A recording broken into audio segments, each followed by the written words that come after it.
Alright. Sound check, sound check. Alright. Sound check, sound check. One last sound check, one last sound check.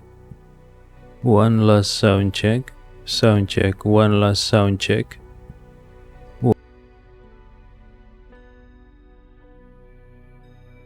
Alright.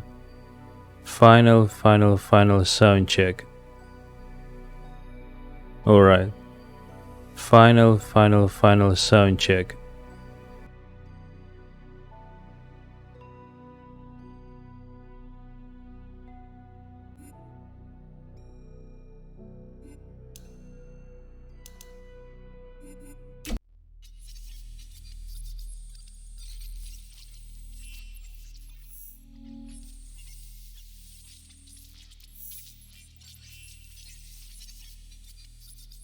Here I am, back in Gamedec. Knight's Code. The roof. Okay, here we go.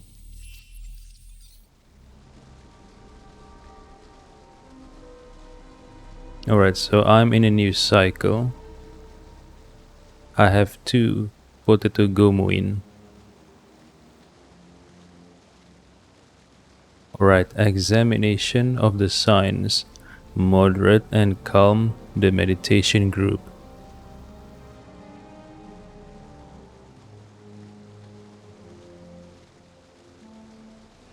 Rock borer, lift the buck in Lord's house. Rescue Loudmouth from Umbra's house. Okay, how can I rescue Loudmouth?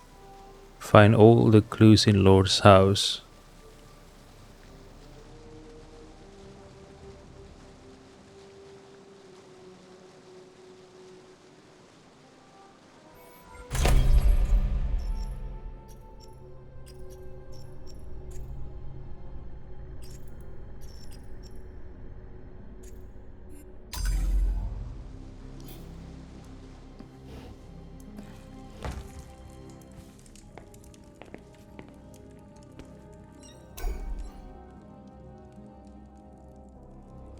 I was holding a book with a list of all Han clan members. The book was secured with a small, finely made padlock. Oh, if only I have cracker. Damn it.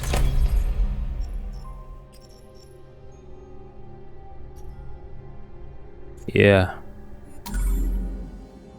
Analyze the lock. I took a closer look at the lock's mechanism. I needed a very small lockpick to open it. Okay, 2 bells. I could cut it out from a crystal using a milling machine. The tools were in the clan's forge. It wouldn't be difficult.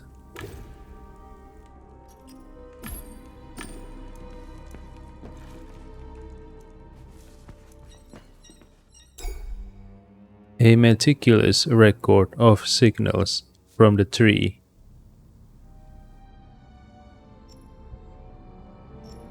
Read the collected signals.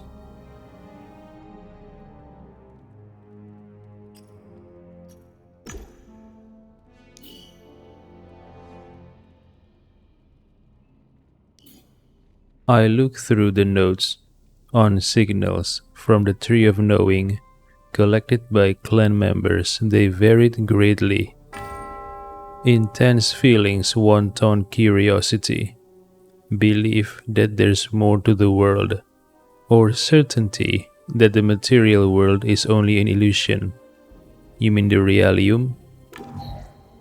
Other visions were concrete. A prophetess living life's grind to seek truth.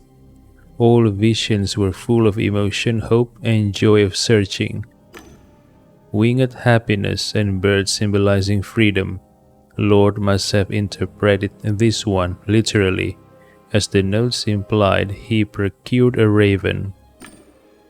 Overall, the signals projected confidence that value could be found in life, although not here. Alright, if I analyze the lock, For the dresser, I have to spend one more bell. I'll save it for later.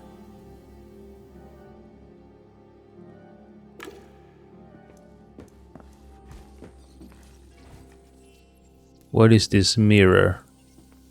Interesting. Letters. There were sheets of paper with short notes on the desk. I look in the mirror and notice some were reflected in it, while others were not. Oh, really?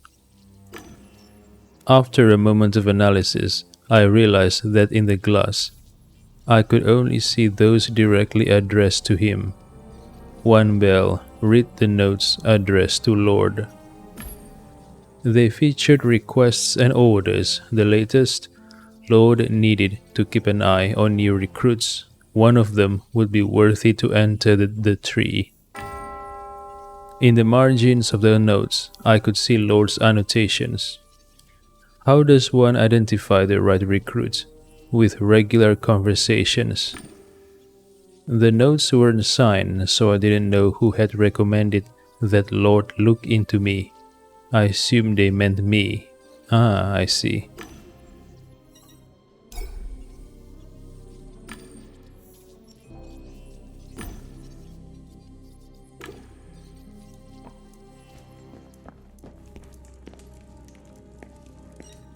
Knickknacks. There were several knickknacks on the shelf. Fans, clan insignias, Lord's copper likeness. Utterly useless tattoo symbols. One bell. Plant the fan with the cheat. I took a fan and replaced it with the one that Rock Borer gave me.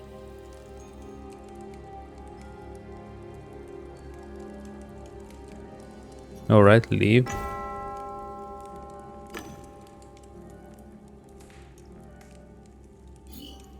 Rescue Loud Moth from Umbra's house. I thought I failed that objective.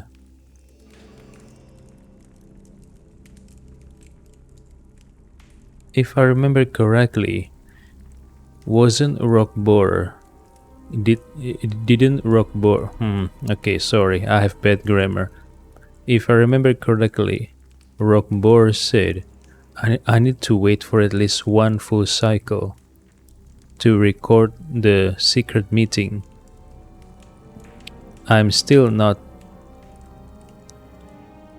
over through one cycle. Find all the clues in Lord's house. Search the vault. Okay. Examination of the signs. Moderate and calm the meditation group. This is near the Rock Borer place, right?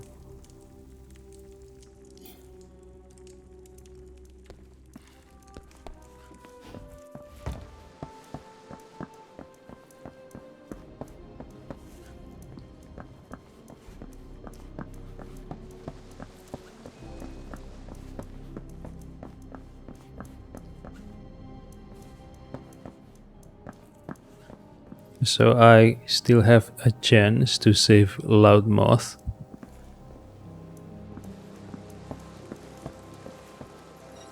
What is this? Oh, timber. Nature's gift. Damaged NPC. Alright, I have one crystal.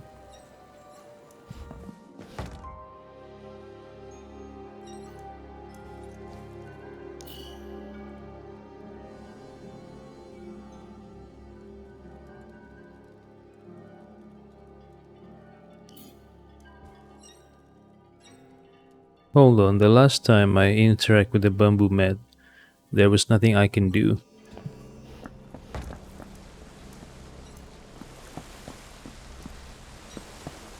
Maya. Where is Mia? Miasma of the roots. Iron. Okay, first things first. Let's create the lockpick with the milling.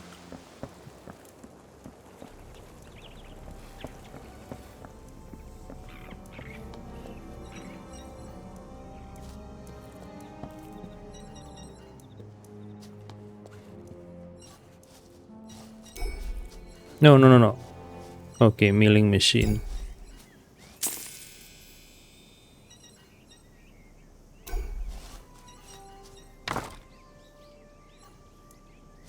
I picked up some timber.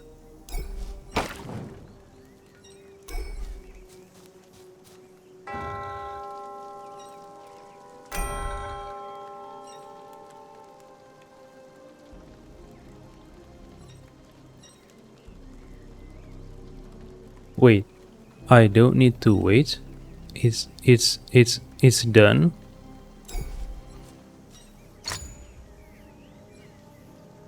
I made a small lock. Okay.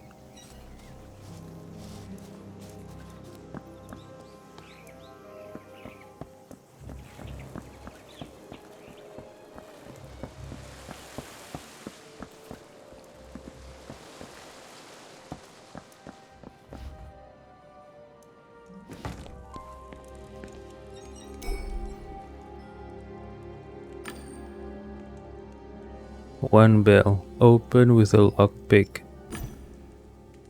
I opened the intricate lock with a small lockpick. The lockpick broke, but the book lay open before me. Oh! Alright. So it's one time use only. Fine. Alright. One bell, look up Ken Zhou. I scanned the list of people who had recently joined the clan. Ken took the name of Arrow of Darkness. He had always had dramatic inclinations. Quitting esports showed that tendency. In the clan, he sought the Master of Laughter support. Yeah, must be the Jester, right? Alright, look up Master Rock Borer. I found Rock Borer. His name was Michal Sosnowski. Was he the partner of the Outranger captain? Yeah. The one who had his head decapitated, right? By Dr. Pax. So Rock Borer is Michal Sosnowski.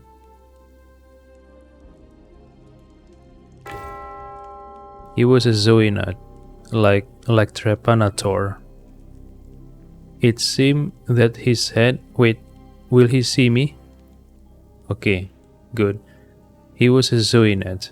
It seemed that his head, all that was left after the accident beyond the ABB's anti-bio barrier, was in the Han clan's possession. Weird. It was a delicate matter. I had to think of how to bring it up when talking to him. Look up Gold Wielder.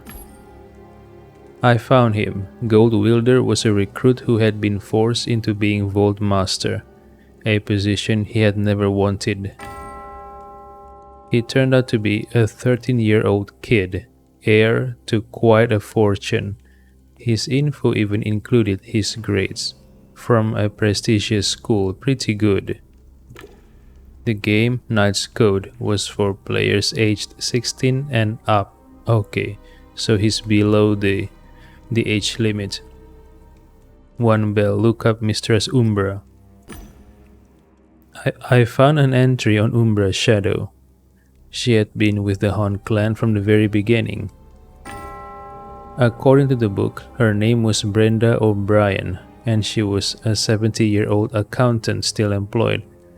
Wow, I didn't expect that. I mean, her avatar's hot. I mean, you can be anyone you want in a virtual world, right? That information could come in handy. Leave. Alright, 3 more bells. I better leave this place before Honey Guide, before Honey Guide caught me again. Alright, so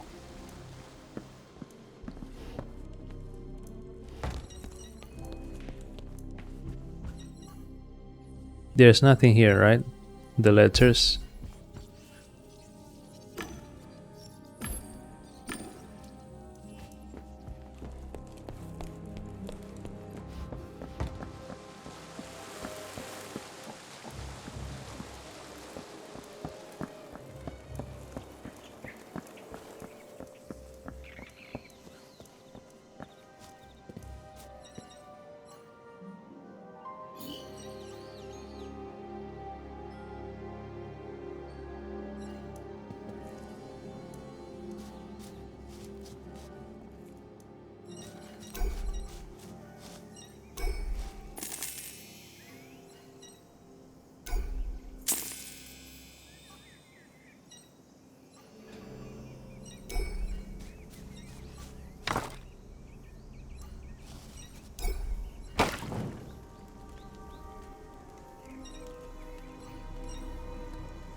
Wait, hold on. I haven't analyzed the lock. For the dresser, I haven't.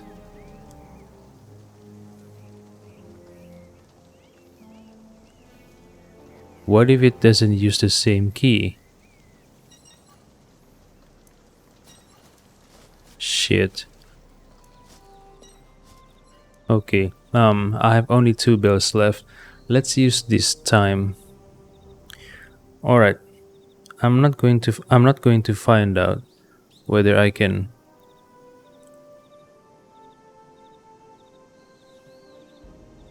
Hold on. Hold on.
Alright, I'm back.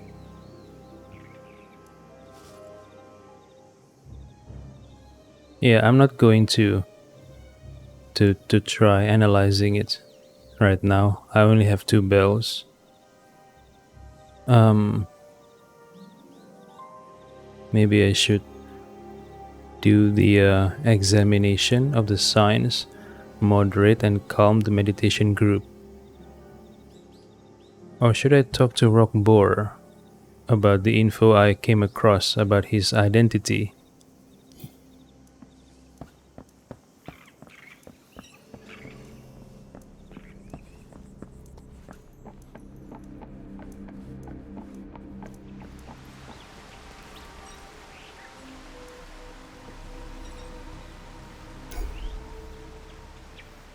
Rock Boar says, "Hello, Wawi Popo. Information and science make up my domain. What brings you here?"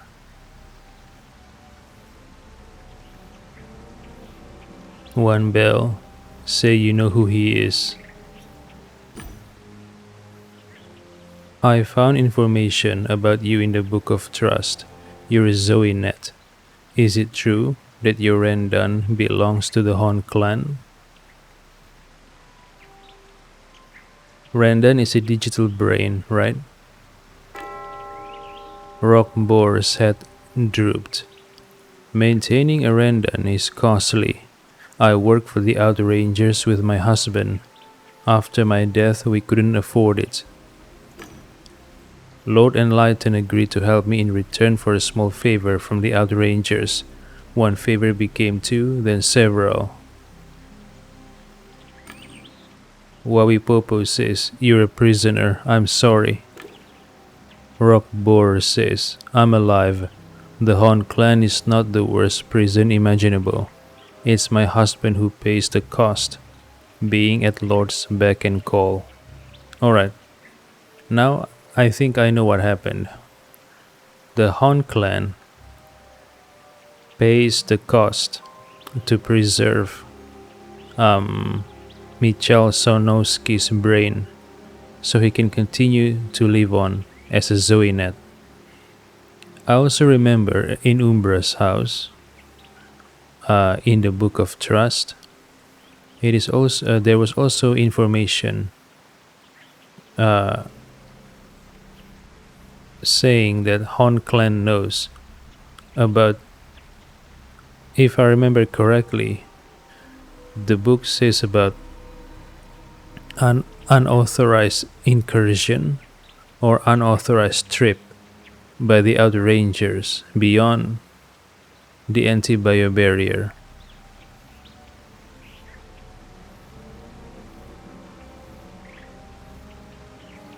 I assume that was the same incident where Mitchell was bitten by an unconfirmed type of insect, which led to Mitchell getting his head separated from his body by Dr. Pax to save his life. So that is why Captain Basilides was insisting to blame the faulty MCC beacon for Ken's death. I believe he did that because the Hon clan ordered him to do so. So that means, and also, I know that Captain Basilides took and hid the anti-G harness from Ken's dead body, and he hid it inside the Beowulf transport. So my question is the anti-G harness contain evidence or clues that might link Ken's death to the Hon clan?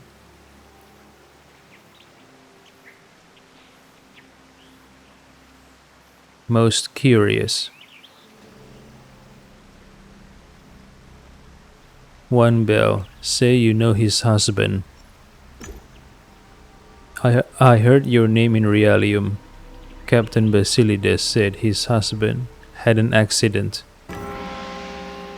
Rock Boar says, it was a nasty accident, but sometimes it seems to me that my body's death was harder on my loved ones than on me. My husband cares for my head. He's good at it. I can do a lot in Knight's Code and in the clan. You know, losing your body can set you free. The trifles that I used to preoccupy myself with became meaningless. Now it's easy to focus on what really matters. And things that happen here are really worth looking into. Not to mention, in the clan, I'm a somebody. In Realium, on the other hand, I'm the husband of an outranger captain, now completely dependent on him. Yeah, so the Hon clan got both Michal and Basilides by the balls.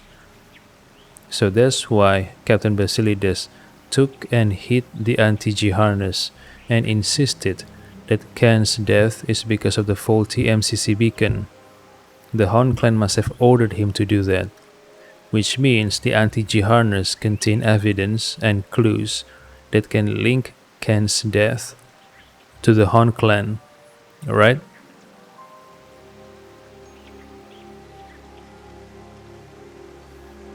Ask what strange things take place here.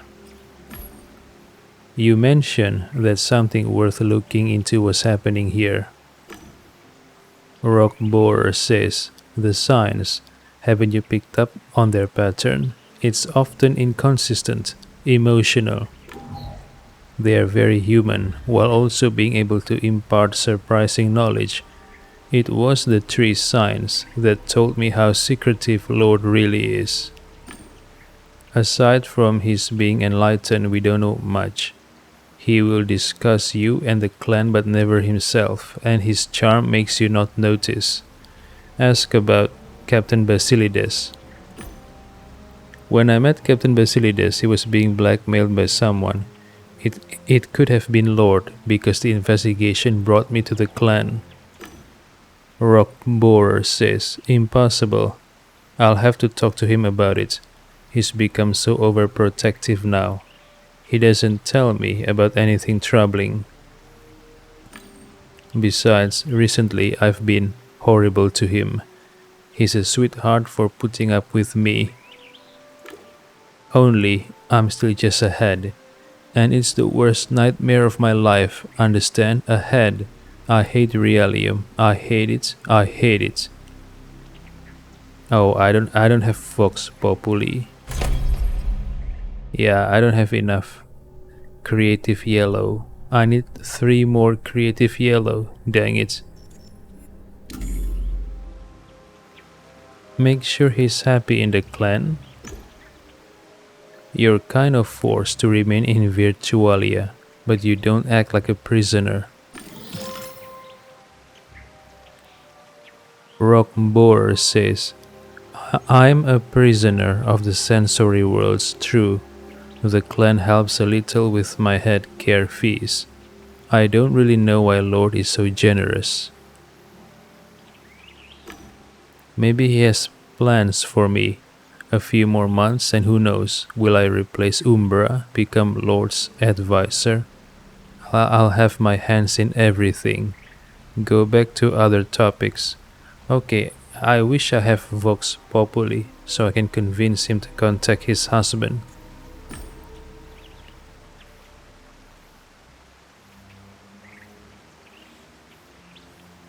Help him secure his position in the clan? What is this? Rockborer says, what, do you have any information for me? It is outrageous that my position in the clan is on par with a loser who can't pick the right skills for combat. Well, ask about Umbra. I have something that will give you power over Umbra. Rockborer says, wonderful. This should give me some influence in the clan. All I need to do is put this information to good use. Wait, do I really want to help him secure his position in the clan? Now I regret having told him the info about Umbra. Although in my defense, the dialogue choice said ask Umbra, so I thought I was going to ask about Umbra, not to tell him information about Umbra.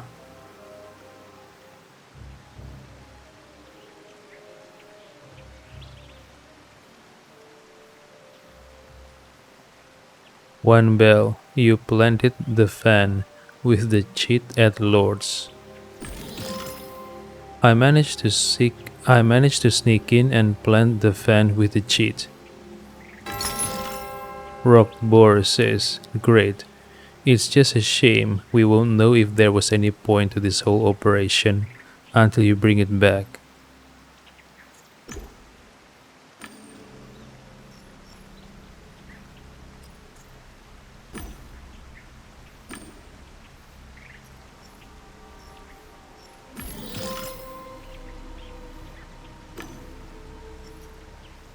Alright, I regret I told him anything about Umbra, so I'll keep any info about Gold Wielder to myself.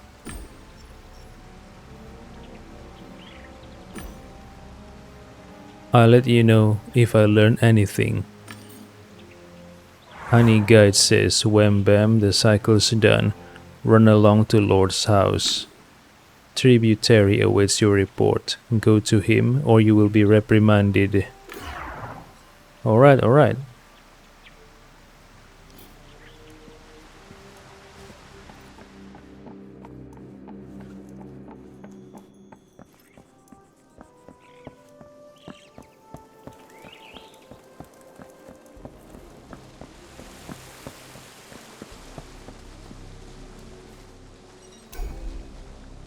Tributary says, cycle after cycle, we forge our souls by completing wondrously simple tasks. For the clan, of course, you must have proof of your labor. Give him the sigil.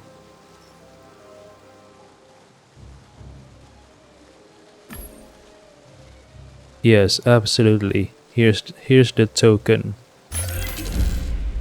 Tributary says, excellent, you show promise, recruit. Lord Enlighten and Umbra are expecting you in our leader's home. Go there. Alright. What now? Alright, I'm confused. Why does the jester? Why is the jester does not recognize me? We both met in the twisted and perverted virtualium. I mean, I remember him. Surely the jester remember me too, right?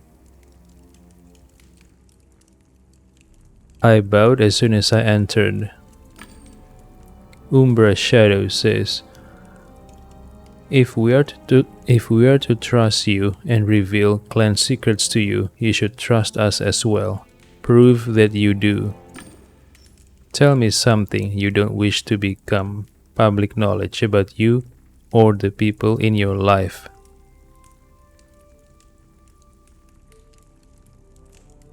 Shit, what should I say? Offer access codes to Bliss? Do I really want that? I don't want that.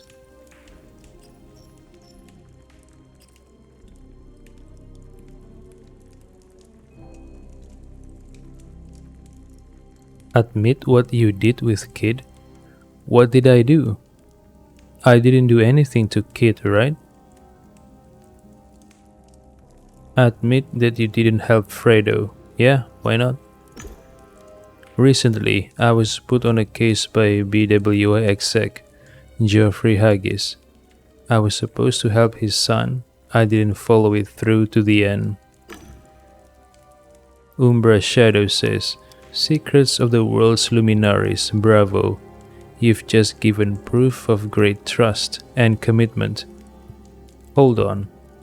As soon as I said that, the jester should have remembered me, right? Because we came face to face, we talked face to face. Inside the theater, in the twisted and perverted virtualium. How come the jester does not remember me? Lord Enlighten says, Lord Enlighten smiled and nodded his head in approval. He says, it's time to focus on spiritual growth. Next time we'll discuss signals from the tree.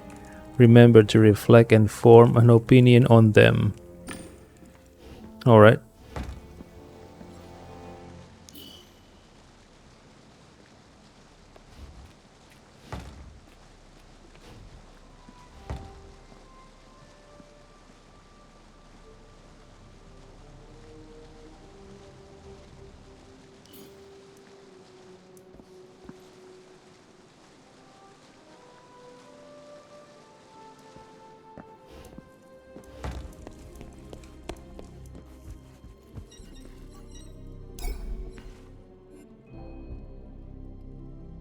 One bell, opened with a lock pick. The lock gave me no trouble, the book was open. The book was wide open. I could read the signals censored by Lord. Read the forbidden signs. It seemed Lord really did censor the signs. The censored part was radically different. Despair. The frightened face of the demiurge appearing in the clouds, a scream of helplessness heard on the wind, the inability to escape. The demiurge also wanted the tree to be available to everyone, because apparently he thought living here made no sense, no more than dying. What? But what does it mean?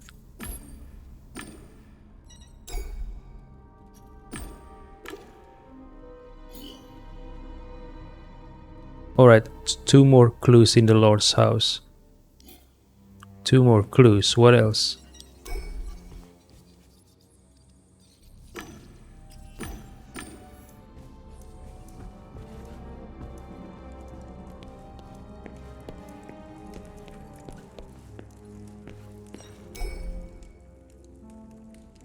One bell, take the fan. I checked the cheat hidden in the fan.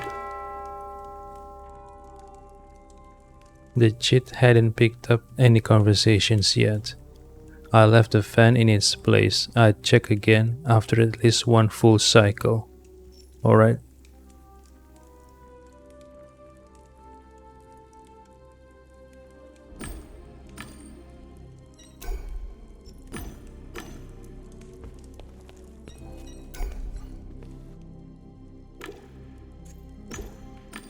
Hold on. There are 2 more clues in the Lord's house. What else? I assume one of them is the fan with the cheat. Then what's the other one? 2 more clues. What's the other one? Okay, maybe I should talk to Lord. I should talk. No, I should search the vault maybe.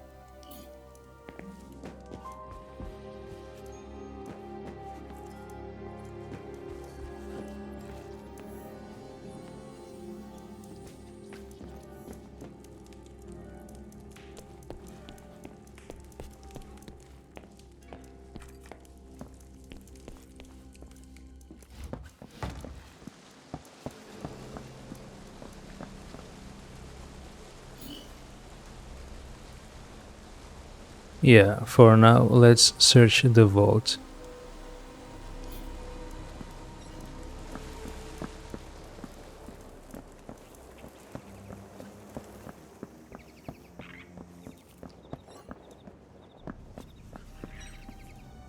Strange rock. Later.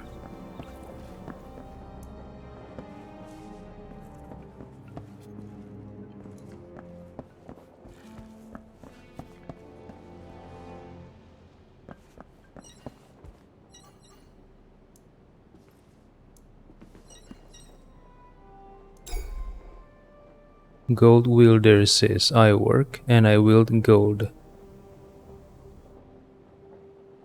1 bell, extort a Gomuin with information. Leave.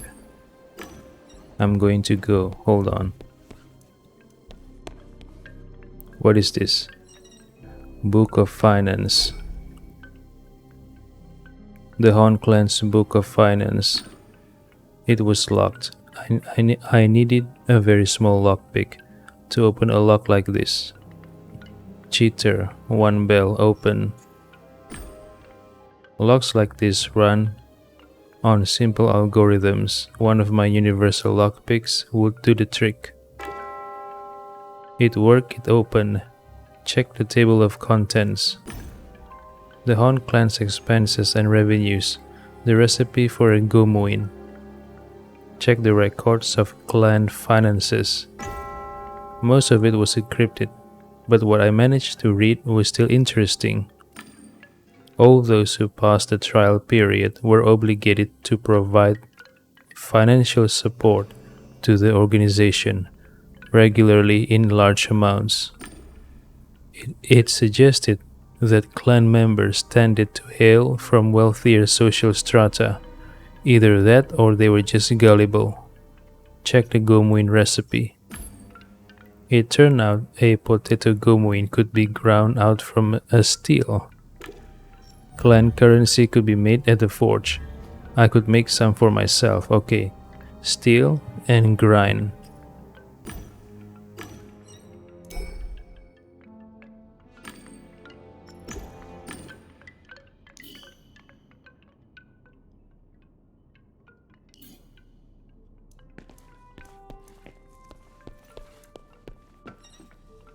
Book of Loot. The Book of Loot, a voluminous tome. It was bound with a chain and a gold padlock. Use a lockpick. 2 turns and done. The book was open.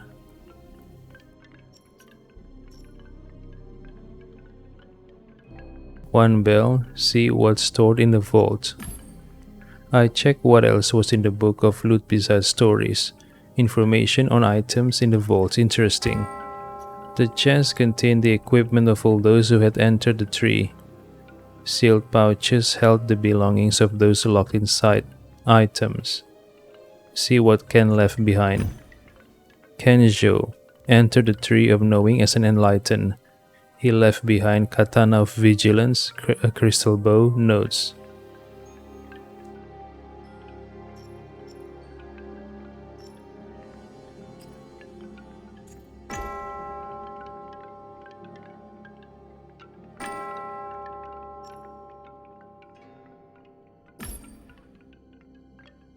Alright, I just wasted 2 bells. Shit.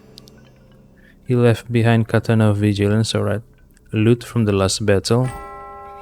Trash sold. Enemies' wings were distributed evenly among participants. This little piggy got the mighty eye of doom in the last battle. Lord was present. He's the best and has the skills of all roles. Tank, DPS, and healer maxed out. He's a one-man army. That's why he raided with us, but only helped occasionally. He didn't want to spoil our fun, he only took the Eye of Doom for himself. The penultimate boss's wings still have to be assigned. The story of acquiring the Golem. Golems, also known as Goryo, are peaceful NPCs. They ponder and weave gossamer to make the sky beautiful. The magic of words awakens them. The plate in each Goryo snack has the live command on it. A cunning Dao clan player added and served to it, followed by his name. But owning a golem is dangerous. A Goryo went mad once. Rumors say that the owner shouted, "Serve the right cause." The giant deemed the Tree of Knowing to be the right cause. It killed the owner and came to the Han stronghold, roaring that it wouldn't set the tree free. What? Our sword mistress had to summon her smoke katana to pierce the golem's armor, shattering the plate underneath.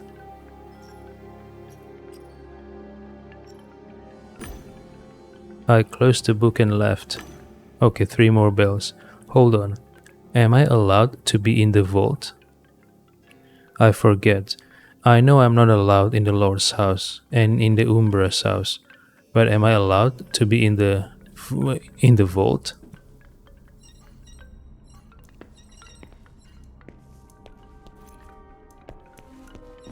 Alright, chest.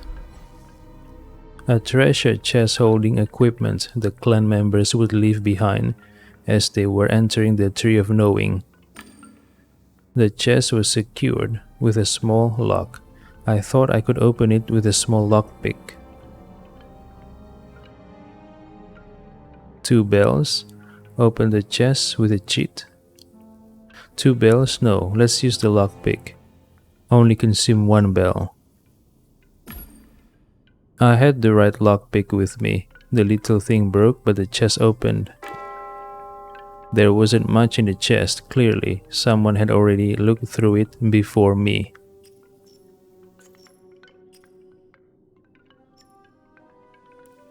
Tan orangutan?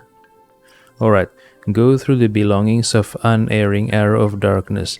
That's the username that Ken goes by, right?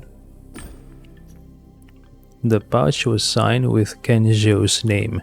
It contained a case for wings attached to armor and a notebook. Read the notebook. The notebook has a list of observed mystical signs. He had begun spawning them on his own. He made a special meditation bowl and left it where the Tree of Knowing appeared. A cycle later, he'd returned to find answers in the water. He believed he was talking to someone in the Tree of Knowing. He even made a note on how to ask questions and get answers through meditating. The description was detailed. I could recreate this bowl at the forge, crystal, and a few hammer swings, and I'd know if it really worked. Alright. I have one bell left, and I don't remember whether I'm allowed to be in the vault, so I'm not going to risk it. Leave for now. So crystal and hammer creates the bowl, and steel and grind creates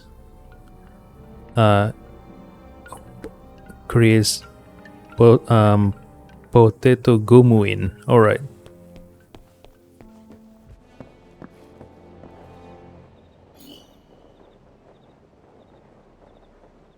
Okay, maybe I should, since I only have one bell left, let's do this. Examination of the signs. Moderate and calm the meditation group. Alright, let's do this.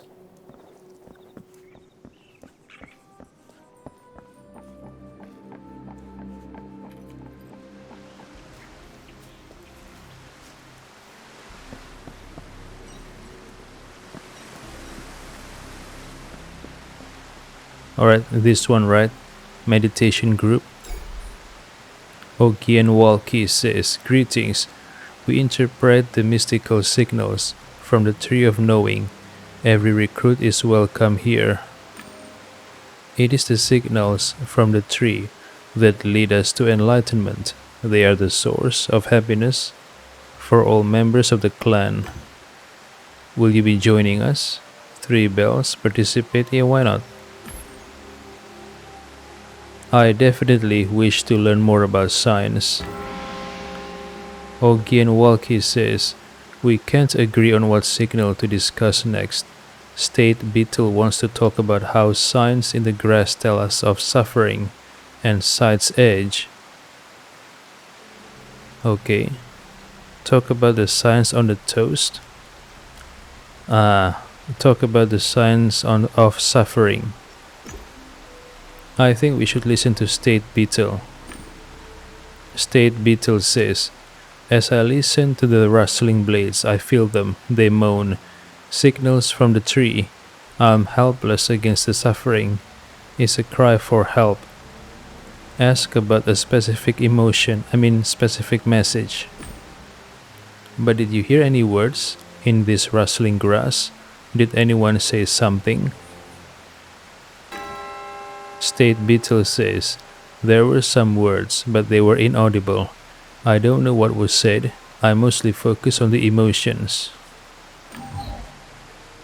I also feel that sometimes," or this is another person, Ogian Walkie says, "I also feel that sometimes I'm looking at the sky, meditating, and suddenly I feel someone suffering and that they need help." State Beetle says, "Exactly. The Tree of Knowing emit cries for help. It's horrible because I'd like to do something, but I don't know what. Let them talk." Ogian Walkie says, "It's the same for me. Recently, the signs have become depressing. I've had enough." State Beetle says, "Maybe there's nothing to be done. Maybe there's no hope. I wish to be left alone. If we don't see each other again, thanks for playing." The master appeared out of nowhere. Oh, Master of Laughter, the jester.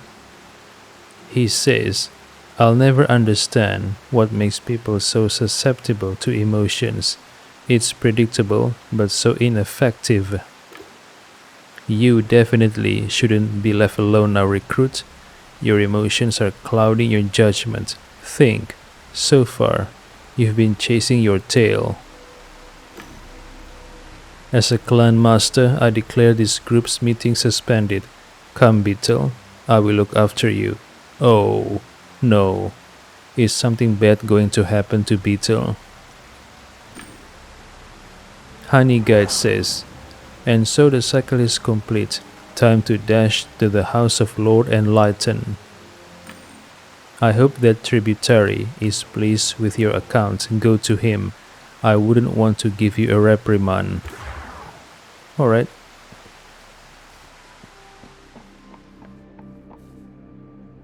Yeah, I have a bad feeling about this. I think something bad is going to happen to State Beetle. Maybe he understands the message too much. And they don't like that. I'm in the leadership. Because there are info about censored signals inside the Lord's house. So clearly, the leadership of the clan do not want its members to know or understand the real message, the real signal from the tree of knowing, right?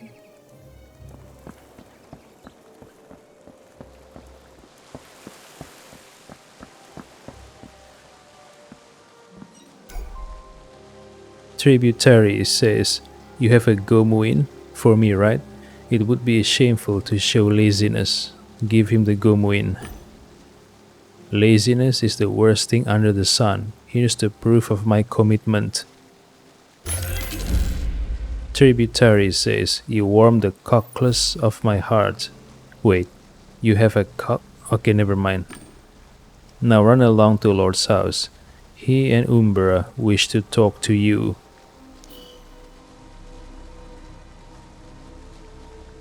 Wait, it failed? The objective to moderate and calm the meditation group failed? Why?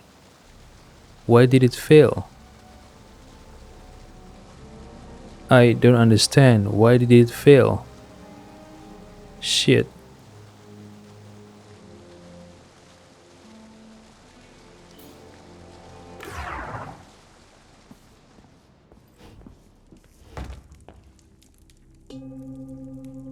I look at them and they at me. I lowered my head in greeting. Umbra Shadow says, Lord decides who is given the honor of entering the tree, but he graciously listens to all opinions. Think of who you wish to nominate as worthy of this honor, who is close to enlightenment. I expect your answer within the next few cycles. Wawipopo says, what if I want to nominate myself? Umbra Shadow says, the impertinence. We must work on your ego. Readiness for enlightenment means a lot of money. It means making great sacrifices for the clan. She almost said money, right?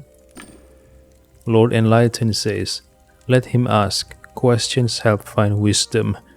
But moderation is wisdom in itself, right, Umbra? Choose your words wisely, recruit. Ask for Lord's opinion. Wawipopo says, in the end, the decision is yours, Enlightened One. How can I convince you? Lord Enlightened smiled ironically, with patience. He looked at me closely. You would have to gain the nomination of at least one clan master and pass the final test of the recruitment trial. Of course, show your knowledge of the Han clan, its mission, and the Tree of Knowing. Prepare for the test, and if you want to do more, gain a nomination. I am very curious if you can do it. Oh, I just realized. Shit, fuck. I just realized. Now I know why I failed the meditation objective. I searched the vault, right? And I found the recipe to create a meditation bowl. Maybe if I create the meditation bowl first, before I spoke to the meditation group, then I would have succeeded in my objective and not fail it, right? Shit. How come? Never mind. The Lord Enlightened nodded to let me know that the audience was over.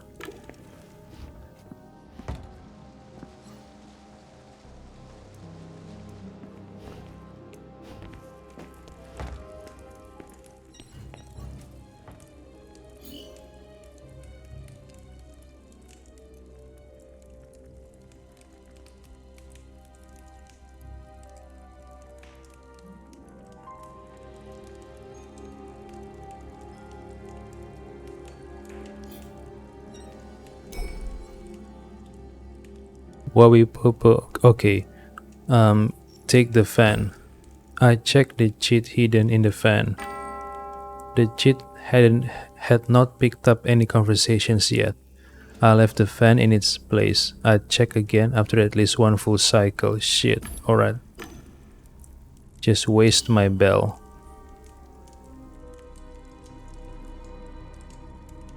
Alright, time to search the vault.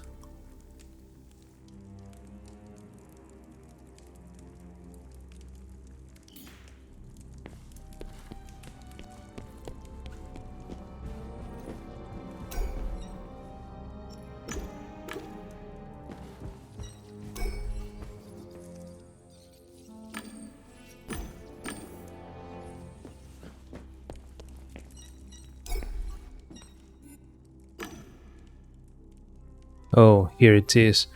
Look up the Master of Laughter. I look for the Master of Laughter. I found an entry on him. Strange. His page was empty. Lord Enlightened had no information on him. What? Okay. Okay, one more info in Lord's house, and I assume it is the fan.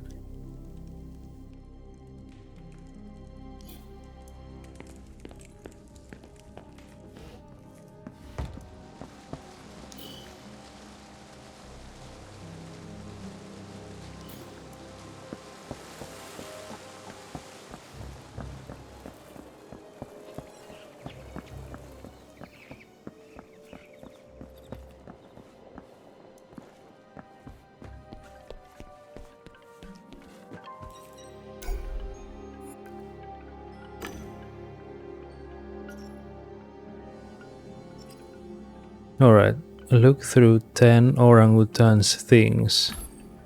It took me a minute to find the right pouch. Lots of high-level equipment. Someone added a piece of conversation with an enlightened, a debriefing after entering the tree. Lord's answers were incoherent. He was yelling, giving crazy looks, mad at the interviewer for having doubts. He stopped the conversation. Determine the chest contents. The scroll recording the content suggested that the chest contained items belonging to those who had entered the tree. It looked like none of them returned to collect their equipment. Yeah, I forgot who said this, but I remember someone said that those who entered the Tree of Knowing never comes back out. Who was it that told me that? Was it the Up Yours 314 player outside the fortress? Or was it regular Joe? I don't remember.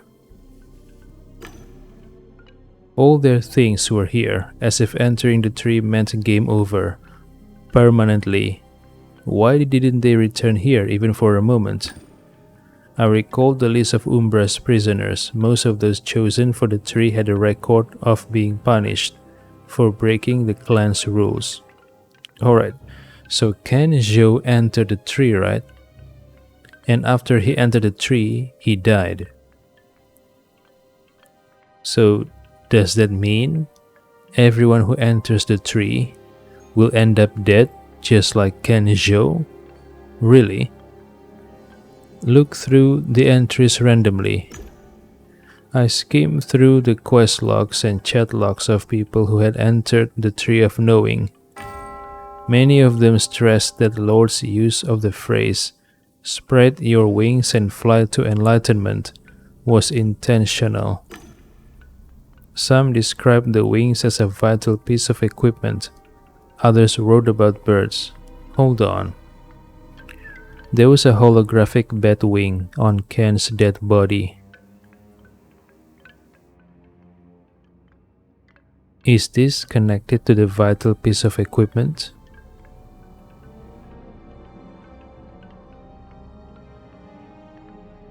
Was the anti-G harness that Captain Basilides took and hid also part of this vital piece of equipment? Someone cast a steel cage at the forge and caught a raven with it. They didn't go anywhere without it. The bird stayed at their side in case the tree appeared.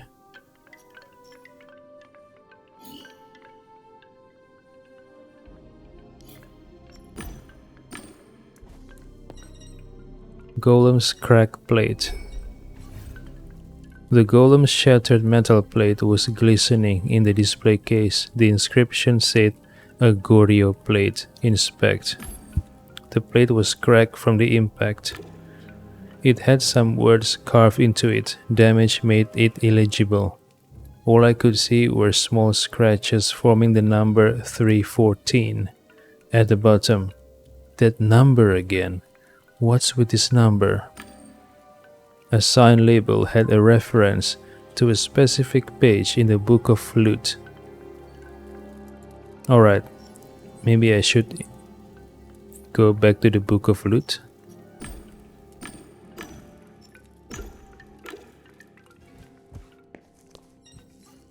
Prophecy.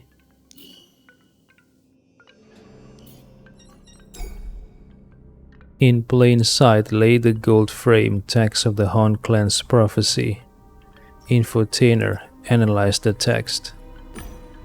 I searched the dark web looking for similar leads and phrases. Many statements indicated that entering the Tree of Knowing was forbidden, and those who entered it ended up dead. Wow. Express belief. However ridiculous it sounded, Ken was dead. The clan didn't seem to miss him much. Police failed to show up at his place of death. Yeah, so I was right. The Outrangers were not the police. So if they are not the police, why did the Outrangers investigate the crime scene, the death scene of Ken Zhou? Everything played out like his death meant nothing. Why was that? One bell read. I read it. In short, the Tree of Knowing has roots in many worlds, and those worlds have roots into it as well. It is a source. During end times, the tree will be the world's only chance for survival. The clan is to draw from and protect it during the apocalypse.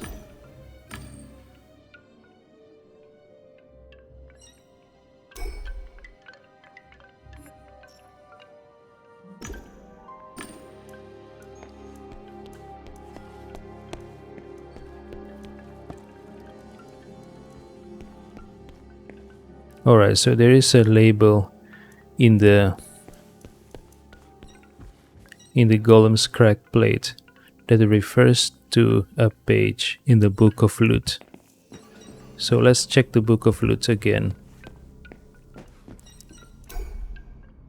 I opened the Book of Loot. Wait, what? Nothing new? Alright. Alright, so I just finished finding all the clues in the vault. I still have one potato gomwin. I don't need to create it.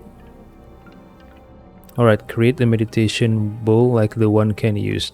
But before that, let me go back to Loudmouth. How can I rescue Loudmouth? Let me go back to Loudmouth, yeah.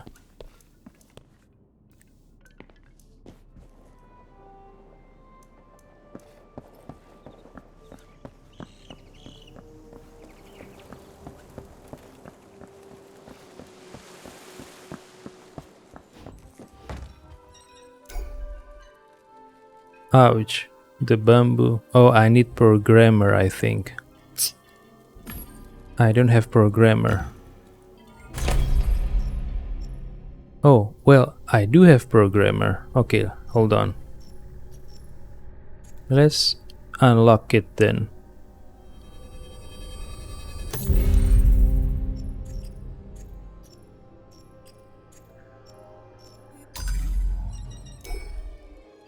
Ouch, the bamboo yelled when I stepped on it. Analyze. I checked the bamboo maths code. The item was being used as a player's skin. Not just one player, I checked the logs.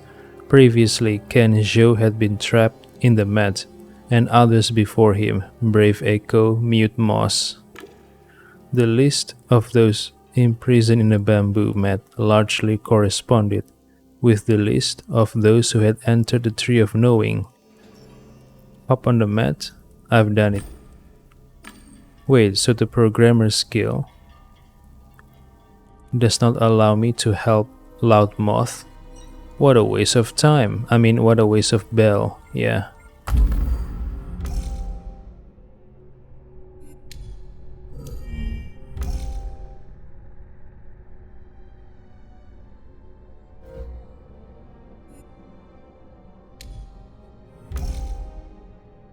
Alright, I have all the data to make this deduction. What is this?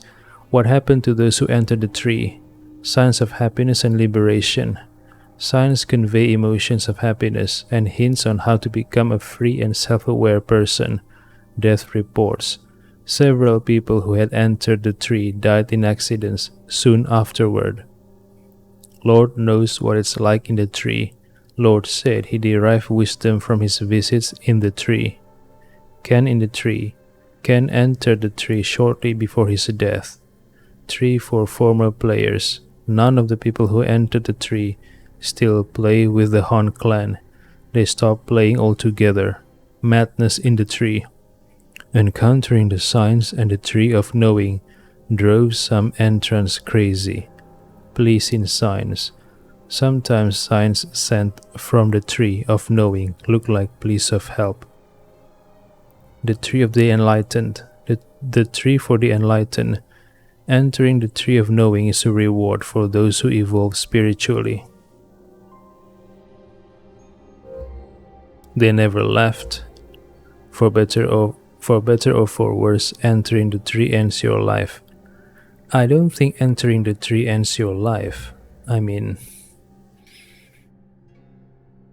If entering the tree ends one's life, then Ken should not have the chance to log out from the couch and exit Yeti's coming, right?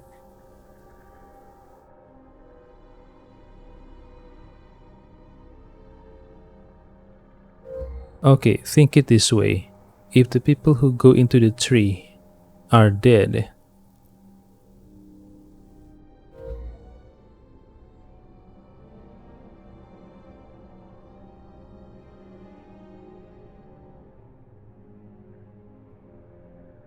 wait, hold on.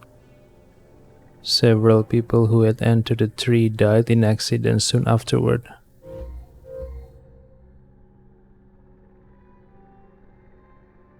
I think they are trapped. What happened to those who entered the tree? They are trapped, I think. So maybe Ken's body may be dead, but maybe his mind was trapped in the tree? Right? I don't know. Alright, let's go with they are trapped. They never left.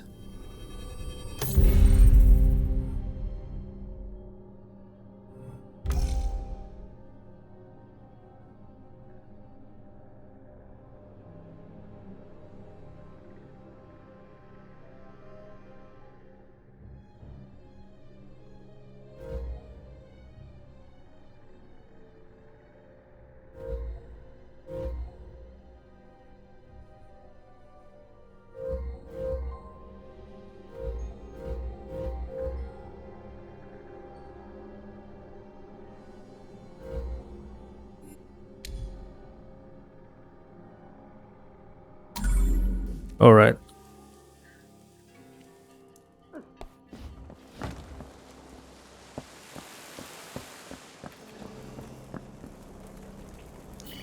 Let's create a meditation bowl, like the one Ken used.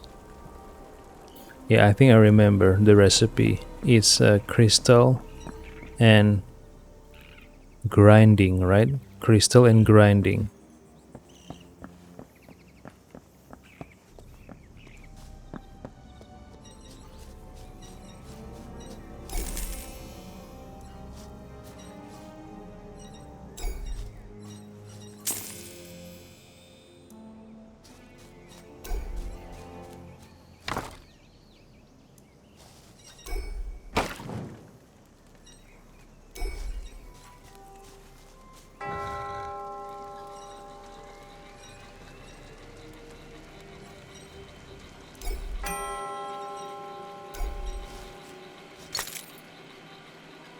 Wait, what? Key? What? I thought this combination would create the meditation bowl. What the fuck? Am I misremembering the recipe? The meditation bowl is created by putting the crystal in the grinder, right?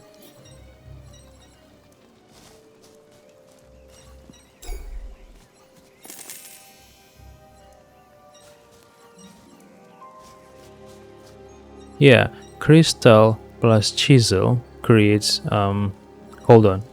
Crystal plus milling creates lockpick.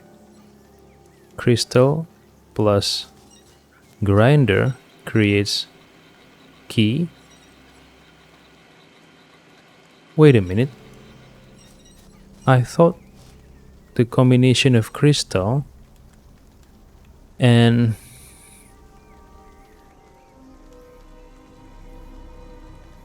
hold on, was it the ore, not crystal? Hold on.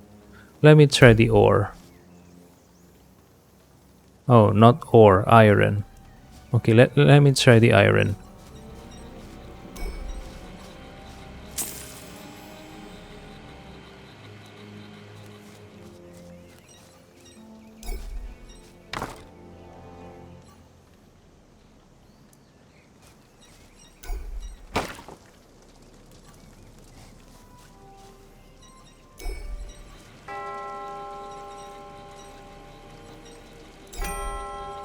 Wait, what?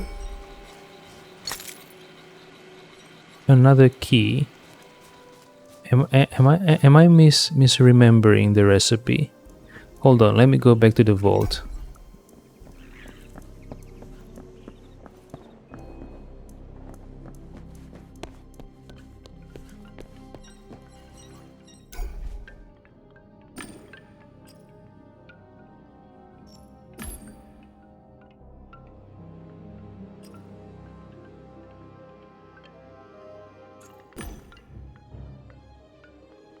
Okay, the case for wings was empty.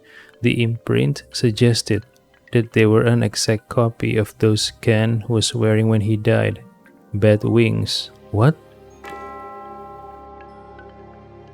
Bad wings?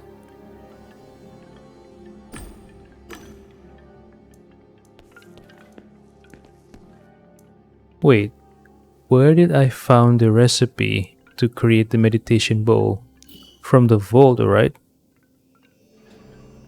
Oh shit, hold on.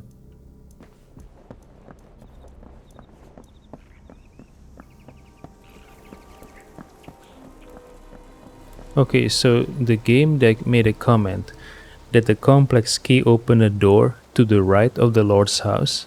Was there a door to the right of the Lord's house? What door? I don't see any door to the right of the Lord's house. What is this?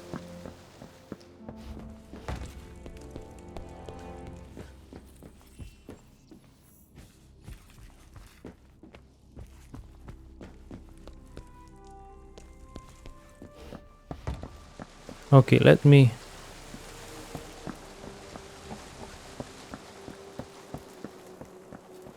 Maybe I should use this opportunity to speak to Gold Wielder. Gold Wielder says, I'm just standing here, thinking about who I should give this gold to. Be of service to the clan. Can I assist you with your work for the Han clan? Gold Wielder beamed. Yes, you'll be assigning loot, and I'll be finally get a moment to play. Inquire about assigning loot. What are the rules for assigning loot? It's simple. Loot goes to the most valuable clan members, but only those who haven't gotten anything recently. We have valuable items in the vault. You'll assign them to the main cleric, the main shield, or the main sword. They'll distribute the items further. Talk to them. You'll find their names in the Book of Loot.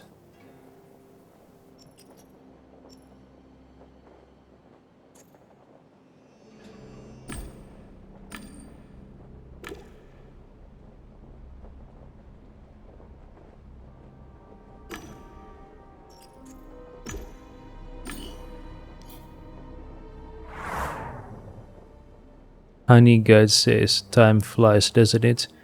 You made it through another cycle. Know that you have to do now. Know what you have to do now? Yes, report to the front of Lord's house. Master Tributary is waiting for you.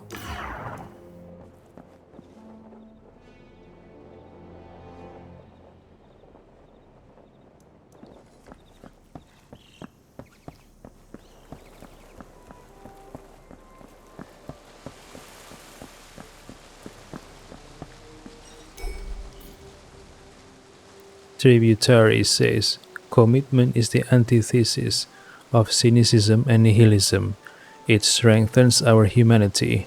Gomwin symbolize effort. Do you have one for me? Give him the Gomwin. I am not a cynical. I do care. This sigil proves it. Seeing such commitment fills me with joy.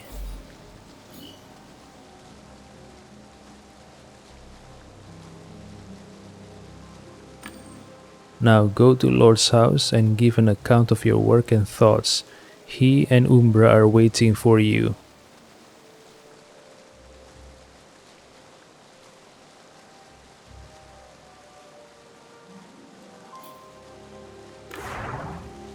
Okay, so how do I create a meditation bowl? I forgot the recipe. I greeted them with a nod. Umbra's shadow says, only 2 cycles remain until the recruitment is over. By now, you should have arrived at an opinion on the clan's philosophy.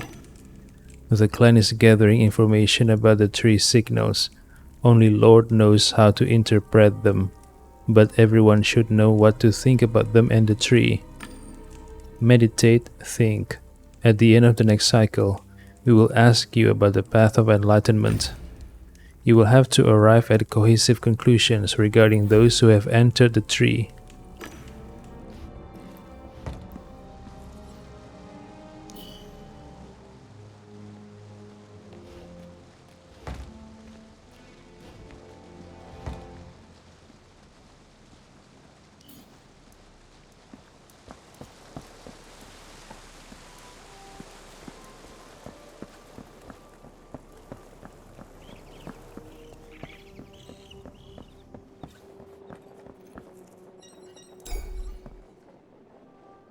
I work and I wield gold.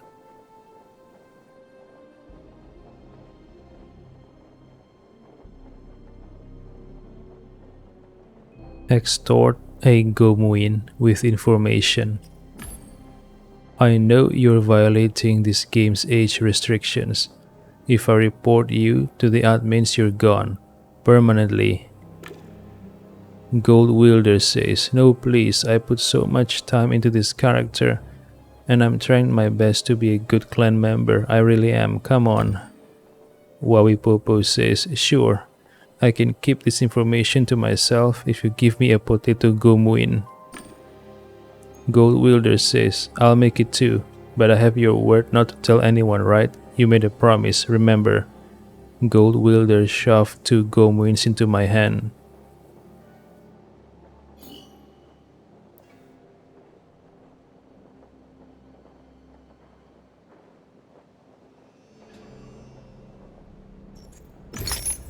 I'm going to go. Wait, 2? I only have 1. You fucking liar. You said you gave me 2. I only have 1. Alright, what's the recipe for meditation bowl?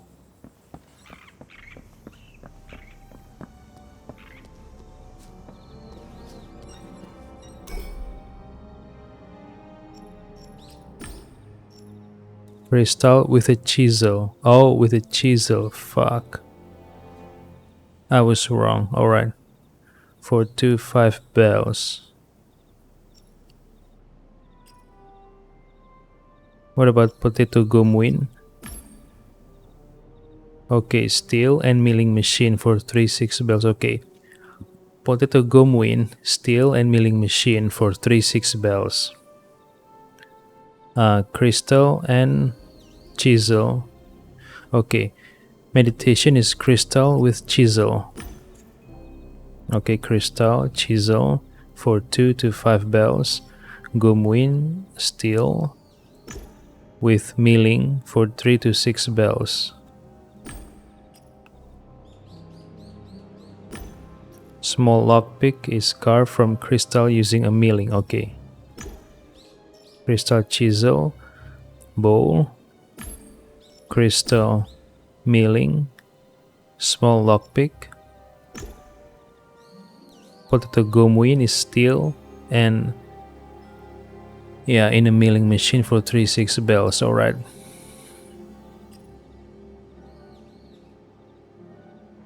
Steel milling,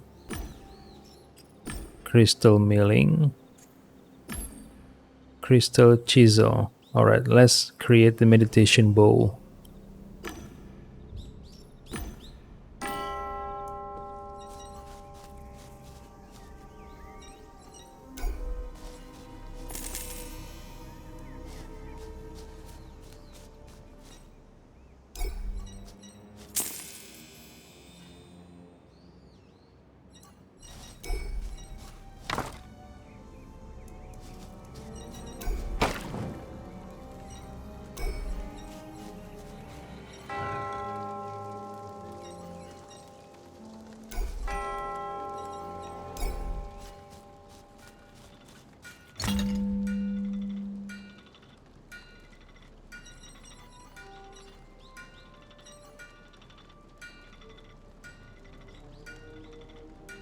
Take the bowl to the learning glade.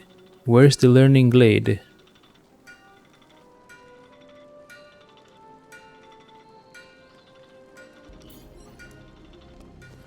Learning glade. Where is the learning glade? Glade, is it outside the fortress?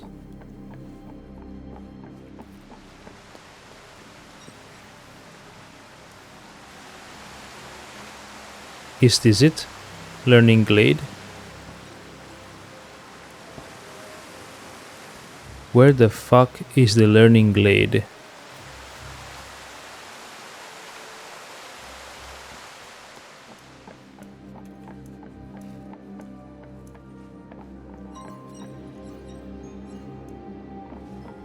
Oh, this is the Goryo Golem that was killed by the smoke katana, right? The smoke blade. Alright.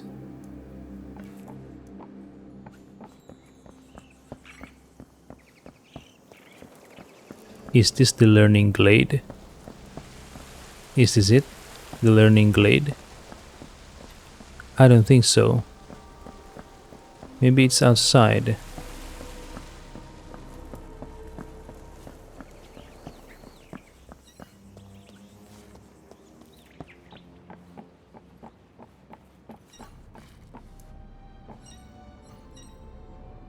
Eagle.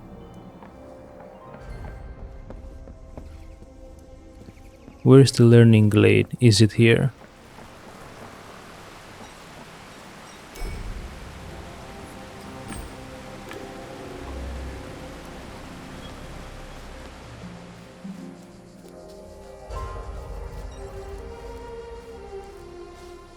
Learning glade. Glade is like a pond, right? There must be water.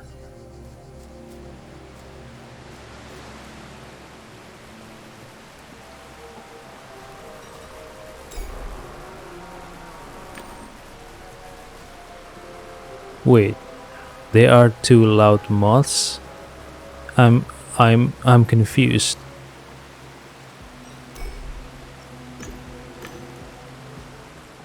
Where is the learning glade, my man?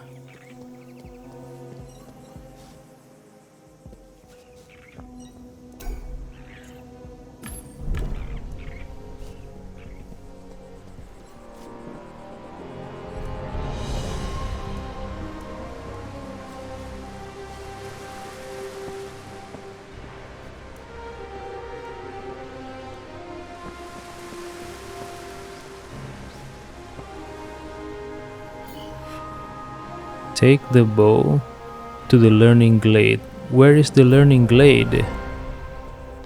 I don't know where it is. Where is the learning glade?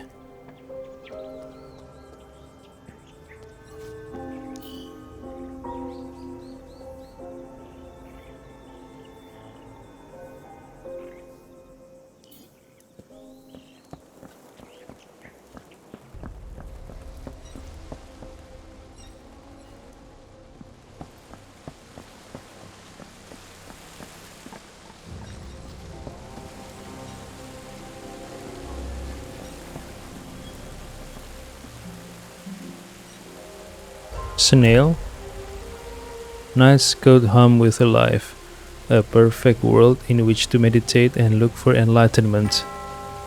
I gazed at the snail. Its slow movement mesmerized me. My mind drifted. I fell into a strange state. I saw Ken again. He was in the stronghold. He didn't look quite so confident. He kept searching in forbidden places. Ken Zhou says, "Alright, you smartass in the Tree of Knowing. Maybe you're not in cahoots with Lord 314. Is that what you want me to call you? Are you a prisoner of the Han clan? Can you answer with something more than those fudging signs? I don't get it. I'm trying to decipher your hints, but it's not easy. Who are you hiding from?"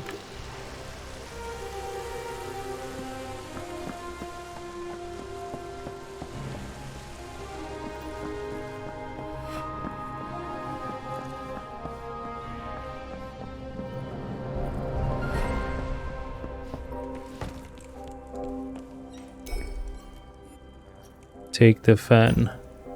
I checked the hidden cheat in the fan. The cheat hadn't picked up any conversation yet. What?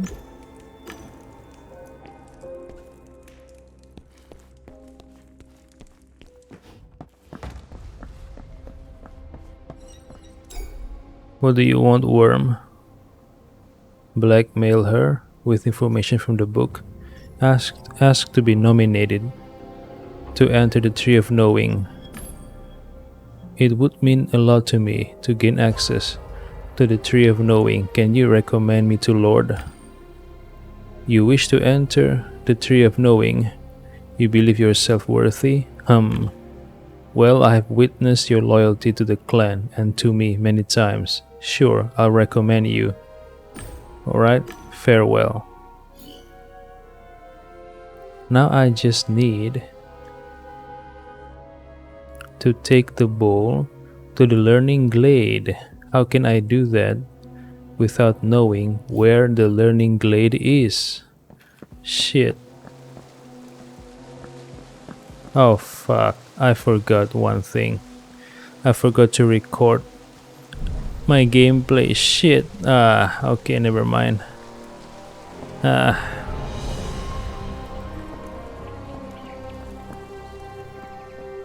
I forgot to record my gameplay.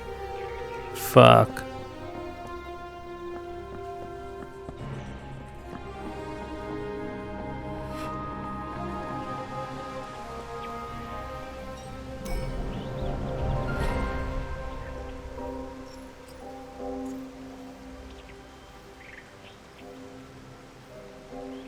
Ask to be nominated to enter the Tree of Knowing.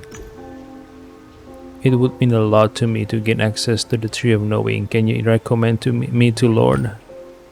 You really want to enter the Tree of Knowing? It could be dangerous, I'm not sure. I've yet to meet anyone who came out of it except Lord. You helped me more than once, in fact. If this is something you truly want, then of course, I will nominate you.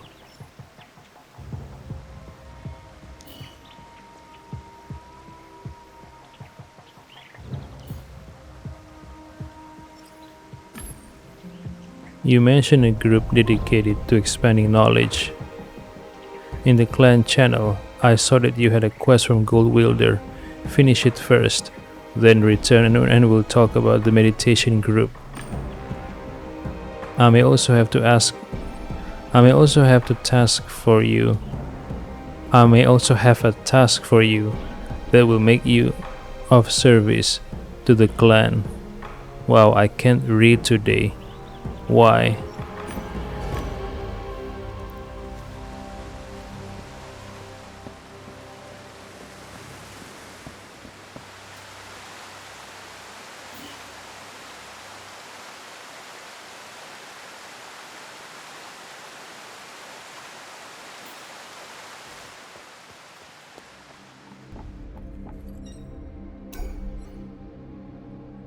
Eternal Cocoon says, stand aside.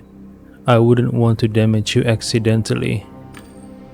Repairing a golem requires a lot of work, and I need to give it my full attention. Forgive me. I don't have time to look after novices.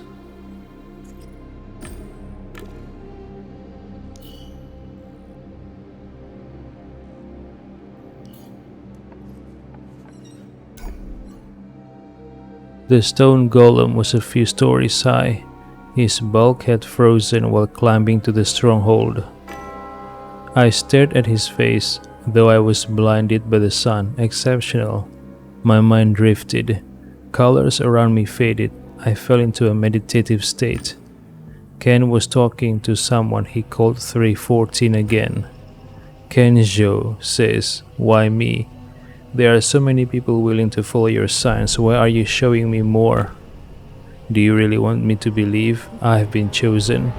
Or is it because both of our lives have been ruined by that dang tree? I can see you're looking for help, but I don't know how to find you. How can I help you? Tell me, 314, how do I get into the tree?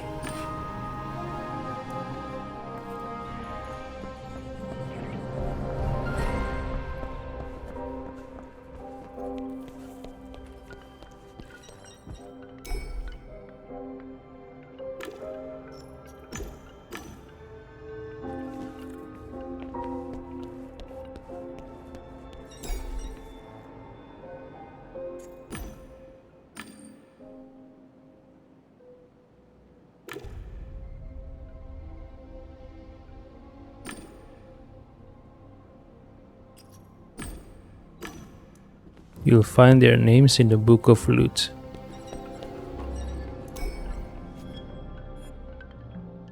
Check loot assignments.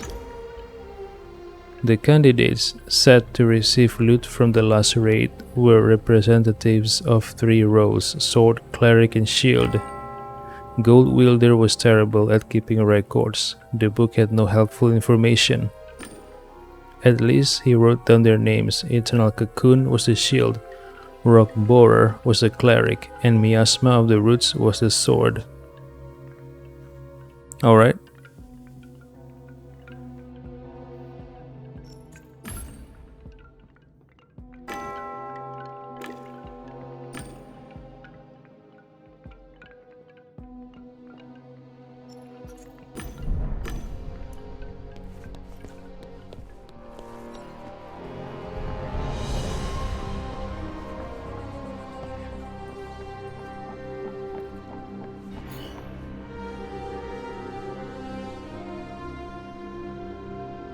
Gold Wielder. Speak to the raiders. What?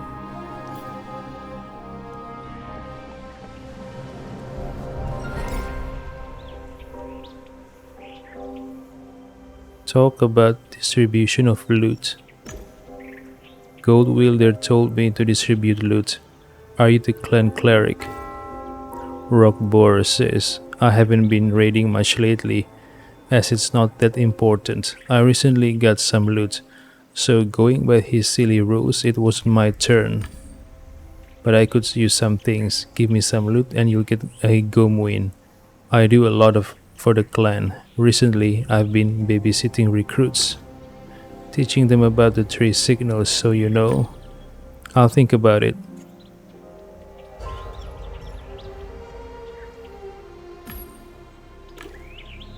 What loot do you want?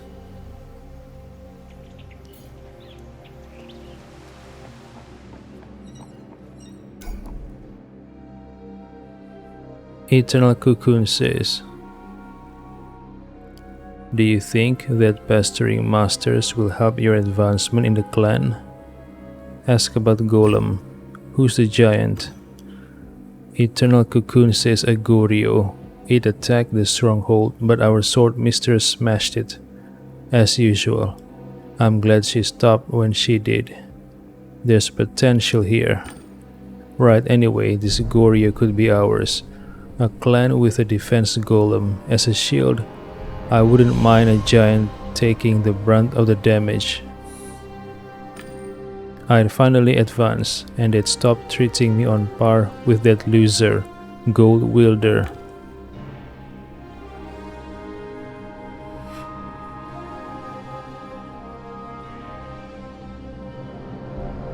It's just that I've fixed almost everything, and I still won't awaken, and it still won't awaken. I need to figure out what's wrong, but they keep giving me chores. Wawipopo says, I'm no expert, but I can't help but feel that the sword stuck in its neck isn't improving its health. How about you take it out? Eternal Cocoon says, no, that's not it. Goryeo are creatures of magic. I nullified the sword's effect, and its lower body is untouched. Dang it. Ask how you can help. Wawipopo says, how can I be of service to the Han clan? Eternal Cocoon says, finish your task for Gold Wielder first, then we'll talk, because it's true that I could use some help.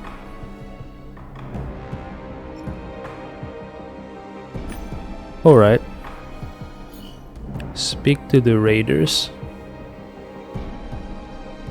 Miasma of the Roots. And who is the other one?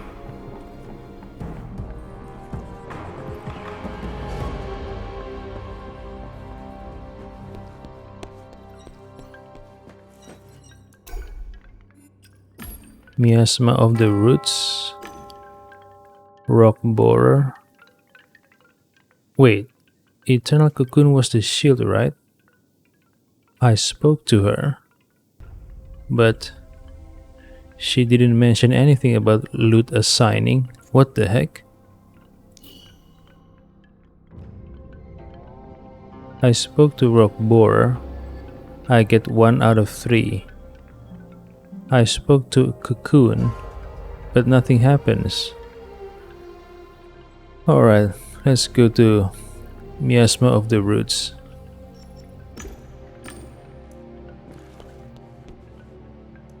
Is this a bug? I'm not sure.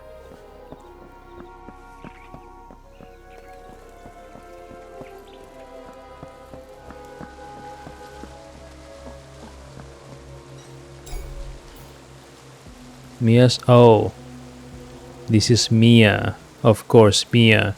Miasma. Miasma of the Roots says, I'm the clan's main sword. DPS, get it? Damage per second, and you are disrupting my meditation and reflection on advancing to Mistress. I am presently in seclusion to become worthy. Such a nomination is a big opportunity, and I won't let some loitering recruit ruin it for me. Ask about division of loot. I'll be dividing the loot. I'd like to know. Miasma of the Roots says, if I need anybody, I'm a sword. Don't you think that makes me a priority? I've taken part in every battle of late. I play non-stop, and I've yet to see any loot. There's always someone more important. Alright, now I think I need to talk to Eternal Cocoon, right? Ask if you've met. Of course we have. In Twisted and Perverted, in Harvest Time, and now here. Miasma, Mia, haven't we met before? Oh, it's you. I'm so engrossed in meditation that I didn't notice. Ask about Maya. I've never seen you alone before. We used to be inseparable, but Lord placed me in seclusion ahead of my advancement. I know it's necessary, but it's difficult. Alright, I have to prepare if I'm to be worthy disciple of the clan. Ask if you can help with anything. It looks like you have a difficult time ahead of you. I can help. I want to be of service to the clan. Then don't bother me. I must compose a poem to celebrate Lord Enlighten. It's customary for those advancing in the clan. I cannot come up with a properly epic simile to describe him. Likened to an oasis of wisdom. Liken Lord to an oasis of wisdom.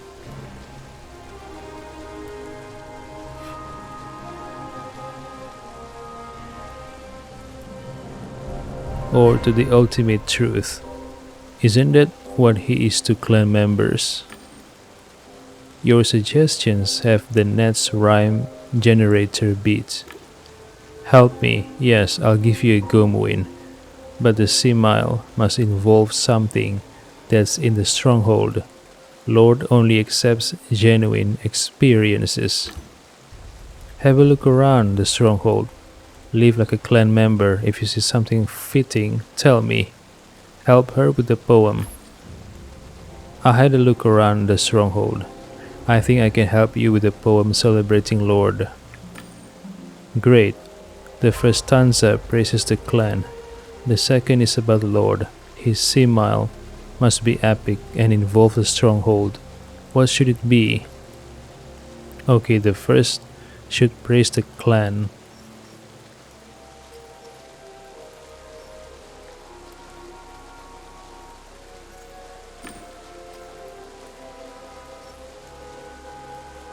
Okay, none of these options is praising the clan, I think.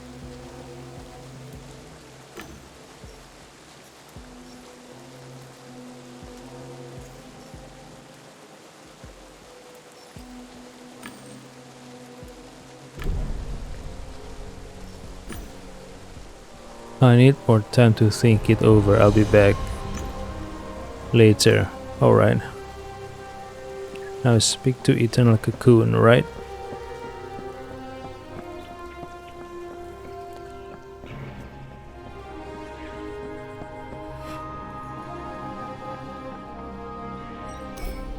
What's up, recruits?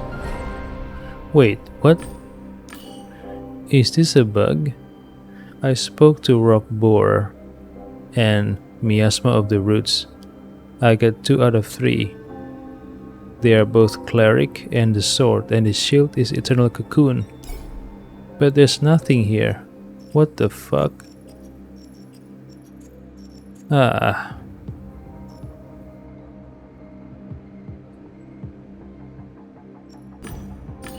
So is this quest bugged? I guess this quest is bugged, yeah? Oh man. Alright.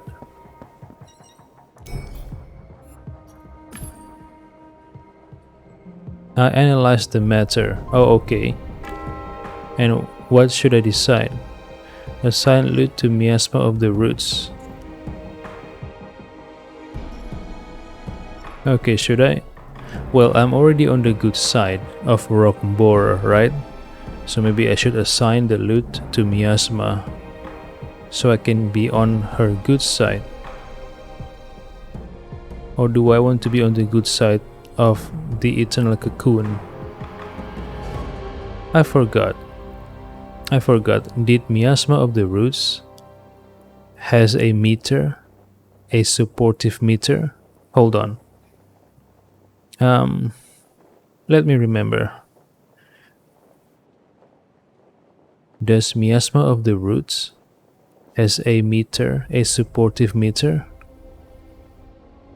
I forgot, shit. Okay, let's just give it to Eternal Cocoon then. Loot should go to the main shield, Eternal Cocoon. Are you sure? Say you'll think about it some more. I'll think about it some more. Leave. Alright, let me check again. Does Miasma has a supportive meter in the conversation? Okay, she doesn't have any supportive meter. I'm assuming if I give the loot to Eternal Cocoon, her supportive meter will increase, right? I hope so. Sometimes the rules of this game are not consistent.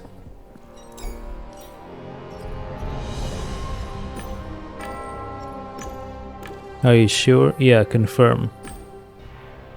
I am very experienced. I didn't even have to check anything or talk to anyone. It's obvious who should get it. Gold Wielder says, great, I'm sure you're right. So great to have someone decide this for me. Here's a potato sigil. Did they have a court full here? What? Who's saying this? Is this me who said this about Gold Wielder? Really? Ask for more tasks? Managing the vault must be a lot of work. Is there anything else I can help you with?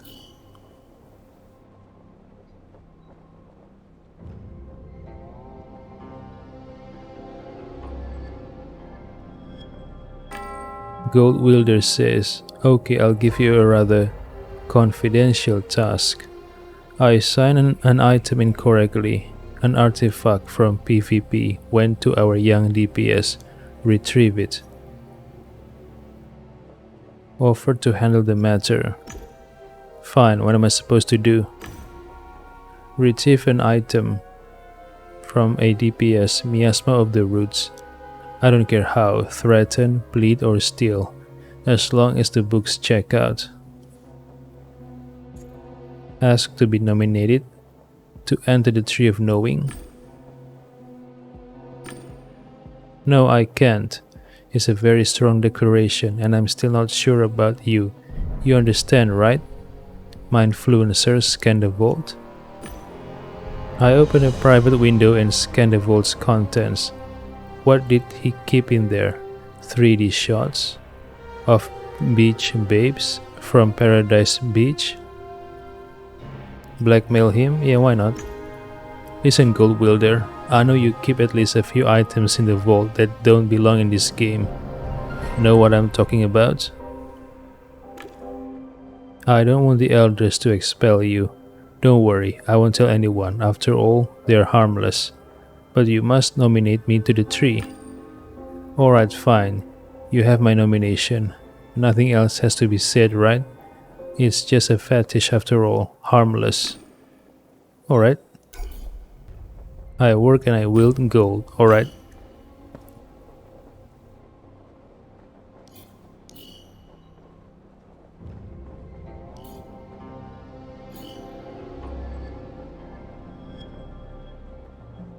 Take the bow to the learning glade. Where is the learning glade though? The learning glade, where is it?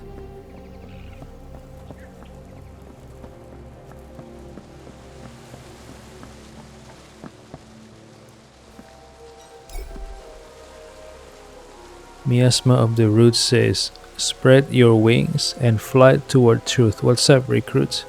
Talk about the artifact. You supposedly have an artifact. Yes, Gold Wielder assigned it to me for my service to the clan. I worked hard to be noticed for a long time. It was important to me. Ask her to return the artifact. Gold Wielder miscalculated. You will have to return the artifact. Why? Appeal to her morality? Don't you want the clan to act justly? Someone else earned this artifact. I play non-stop. I do everything the clan asks. And I do it well, hence the opportunity for advancement. So I clearly deserve the artifact. Say that you want to look at the artifact. Can you just check if it really is the artifact Gold Wielder is looking for? Be my guest.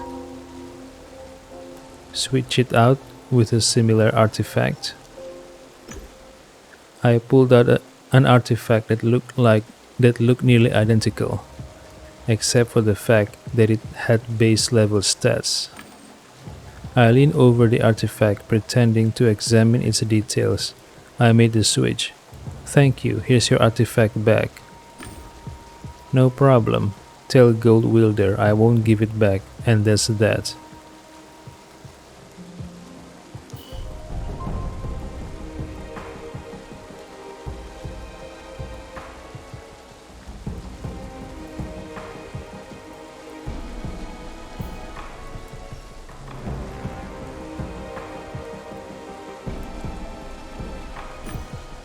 Later, I say.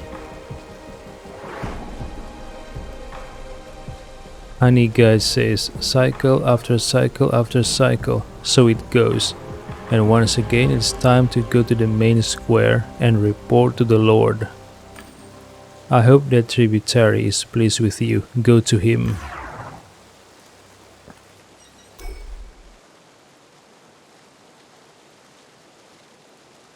Tributary says, the sun shines on our heads. It is a symbol of enlightenment. We seek inner light by working for the clan. Give me a Gomuin recruit. Give him the sigil. Here's a Gomuin. The light in my head is shining ever brighter. With more people like you, our clan will grow strong in the flesh. Now direct your steps to the chambers of Lord Enlightened. He and Umbra are interested to learn about your actions during the cycle. Alright, let's see what they have to say now. How many times had it been? I bowed. Lord Enlightened says, your trial period is at an end. The time has come to find out if you are worthy of becoming a fully fledged member of the Han clan. Do you know what the prophecy and the signs say? What is the Han clan's purpose? Yeah, let's choose the nicer sounding one, I think. Wait, what? Maybe it's the left one. I don't know.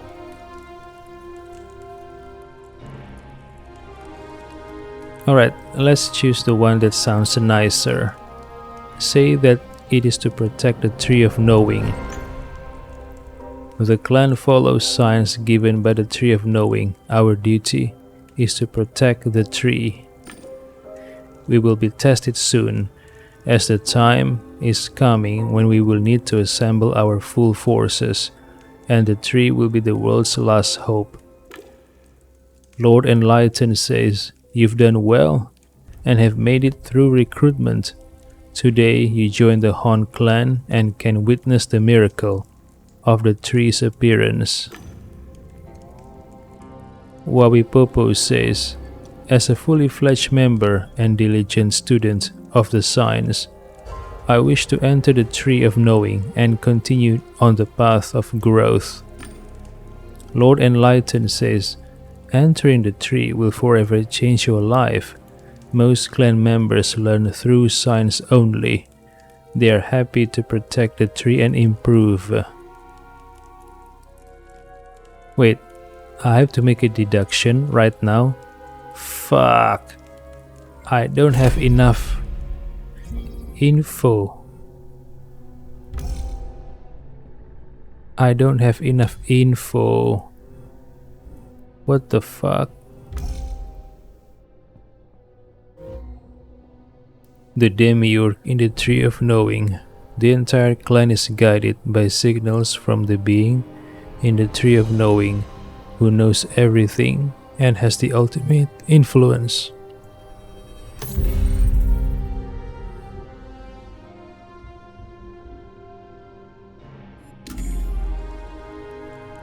Say that the signs told you to do it. Alright. Wait, what? Ramona? What the fuck?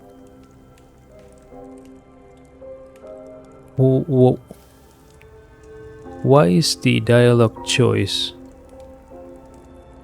not relevant to what I'm saying right now? How come?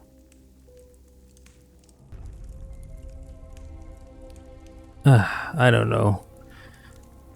Sometimes I'm confused reading the dialogues in this game. I've business with Ramona, a few unfinished matters. Lord Enlighten says, very compelling arguments. And it seems I am not the only one to find you worthy of this honor. You receive an official nomination from the present clan master. This is no small accomplishment, especially for a fresh recruit. You can be proud of yourself. Come to the learning glade in front of the... Oh, now I get access to the learning glade. I see. Good thing I've already created the meditation bowl. Come to the learning glade in front of the gate. During the ceremony there, you'll be allowed to enter the tree. Alright. Alright. What is it now? Okay. Oh, the jester. Shit. The freaking jester. I'm confused though. How come the jester does not remember who I am? I can clearly remember him. Or maybe time has passed quite a long time. In the game, I mean.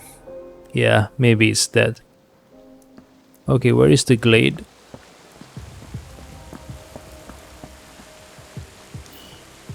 Tree of Knowing.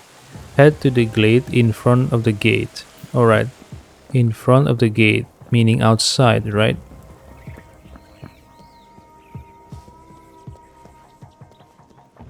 The glade, the glade, the glade. Where is it? Wait. Do I still have bells? Oh yeah. I think I'll talk to Maya.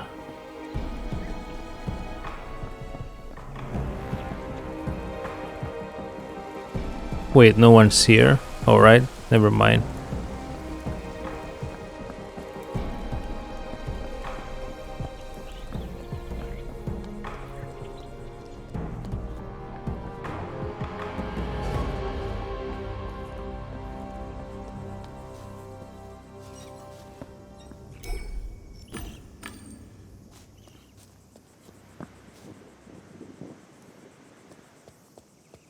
Where is the glade?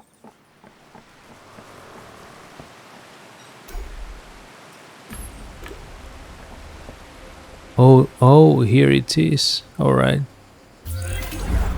Umbra Shadow says, in his wisdom, Lord has foreseen the Tree of Knowing's appearance. Thanks to him, we can witness this unusual phenomenon. I'm afraid I must start with some bad news. We found out someone has been breaking into the clan's secure areas. Our stronghold has been infiltrated by a Lex Occulta journalist. I locked her in a bridge over the stream. I encourage everyone to walk on it repeatedly. Oh, just like how she trapped Loudmouth in a bamboo mat. Umbra Shadow says, and always be vigilant. Enemies of truth and universal happiness are on the prowl. Today, against all odds and difficulty, we celebrate the Tree of Knowing and its wisest guardian, Lord Enlighten. Miasma of the Roots will pay tribute to the Lord. She's come a long way under his wing to be promoted to disciple. To express her gratitude, she's written a poem. Wait, I haven't helped her at all with the poem. Now I feel bad. Miasma of the Roots says, I wrote this poem for Lord in gratitude for showing me the right way. She cleared her throat. We lived with no goal, like trash tossed by the wind on the streets of Low City. It wasn't pretty. We had no sense of security. The clan is my home. It makes me happy because, before, my life was crappy. Okay, this is bad. A few people giggled.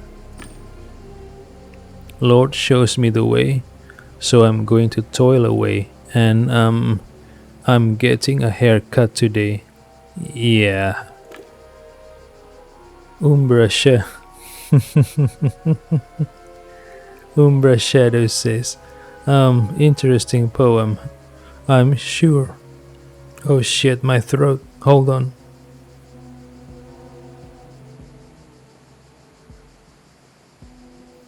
My fucking throat. What's happening to it?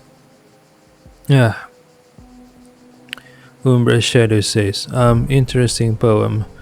I'm sure you have other talents, but you did go through isolation. I appoint you clan mistress. Well done. Okay, that was a bad poem.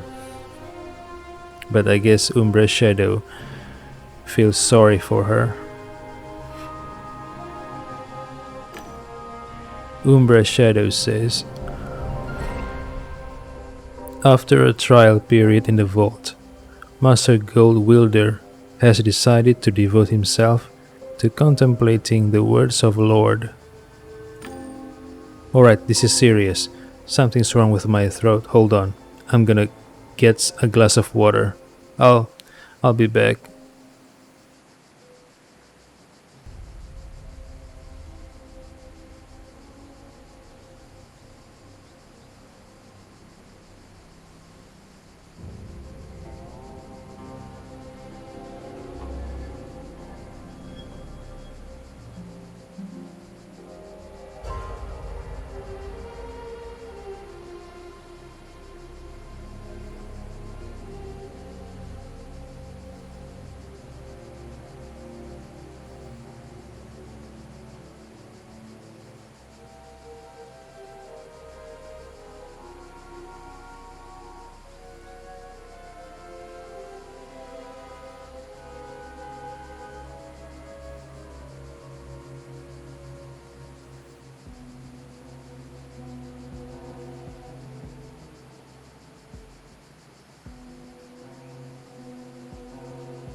Alright, I'm back.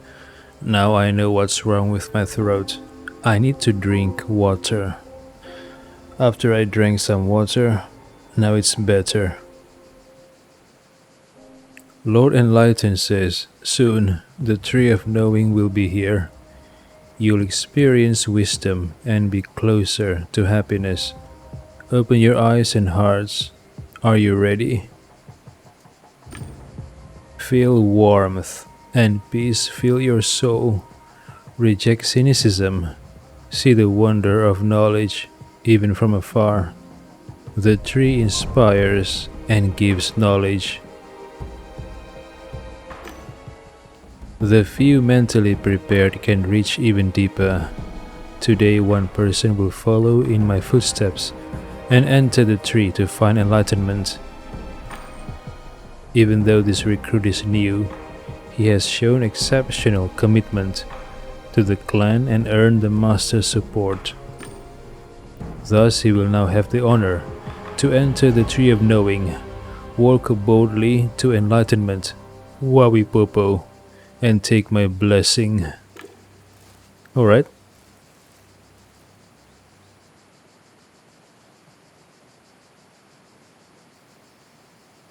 Okay, here goes.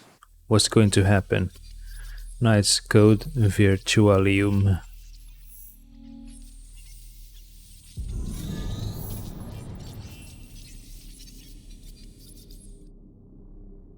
Wait. Oh, okay. What is this place?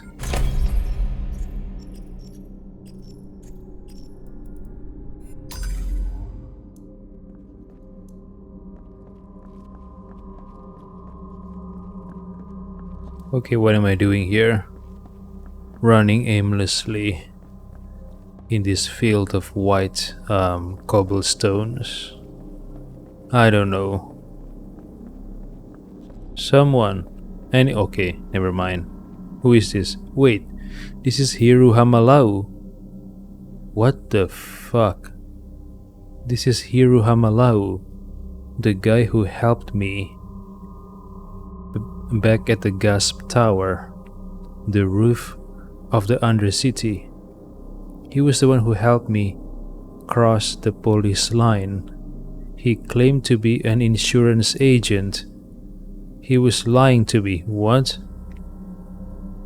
So this is 314. He smiled warmly. We're finally where we're supposed to be. I knew you'd make it. And you made it here alone. We don't have much time, but know that I'm dang grateful. Ask if he's the demiurge from the tree. Are you the famous demiurge from the Tree of Knowing, whose advice the Han clan relies upon? 314 yes. 314 says yes. They call me the demiurge, and I don't correct them, although I neither create worlds nor am I a deity. I also don't send messages from the tree, as some say. I speak directly to their minds, but they are right to link me to the tree. You have no idea how frustrating it is when the only thing you can do is influence someone's mind from the inside, as it were. So that is the reason. This is the reason why Sergeant Cornelia Delia could not see Hiru Hamalau. When I asked her about Hiru Hamalau, Sergeant Delia said he saw no one.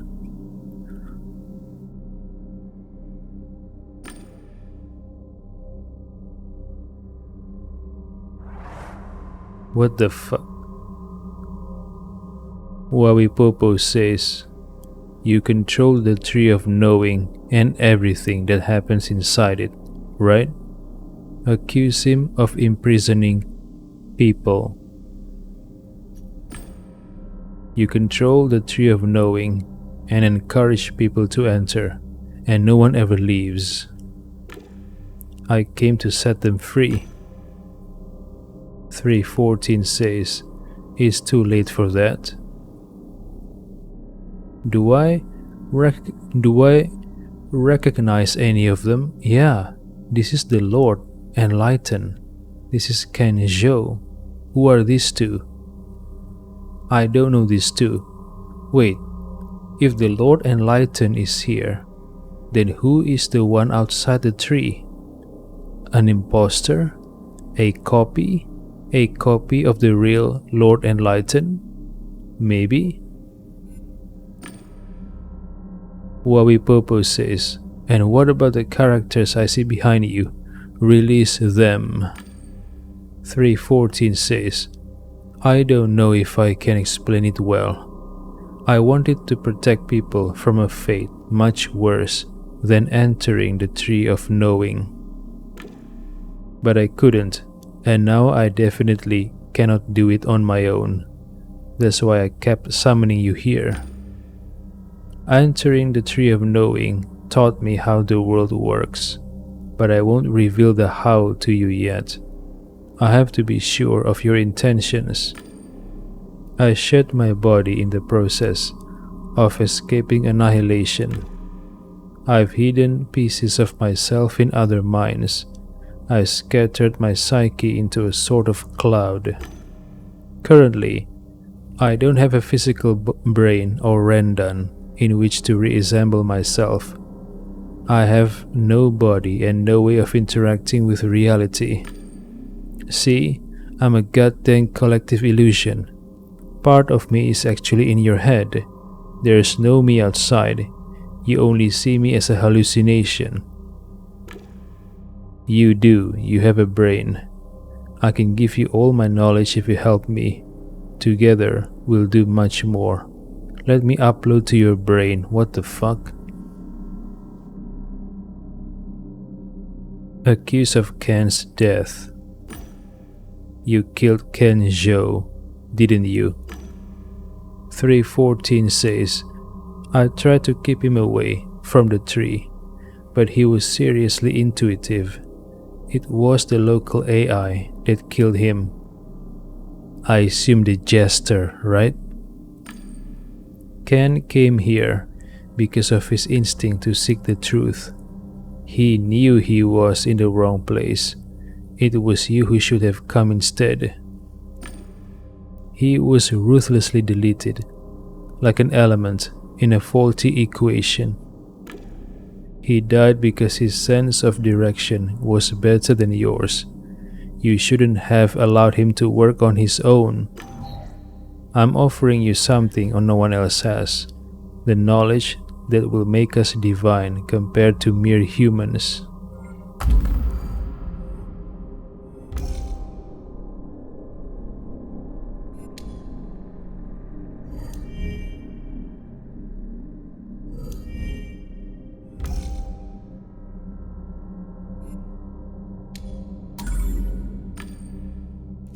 I really could do it at any time by force, but I want your consent, you see. Help me and help yourself. Ask about the corporation and the AI. You mentioned the corporation and the AI. No, he did not. Since when? 314 says, I can't tell you everything before I'm certain I can trust you. They can neither see nor hear me, but when you see me, they begin to notice me as well. When they are keeping a close tabs on you, that is. I've seen how much attention you've been drawing from the AI for weeks now. You met it as Jester. I knew it, yeah. It is the urban legend that I heard from the admin of Twisted and Perverted, that the Jester is a sentient AI. Well, it's a redundant term, right? Sentient AI.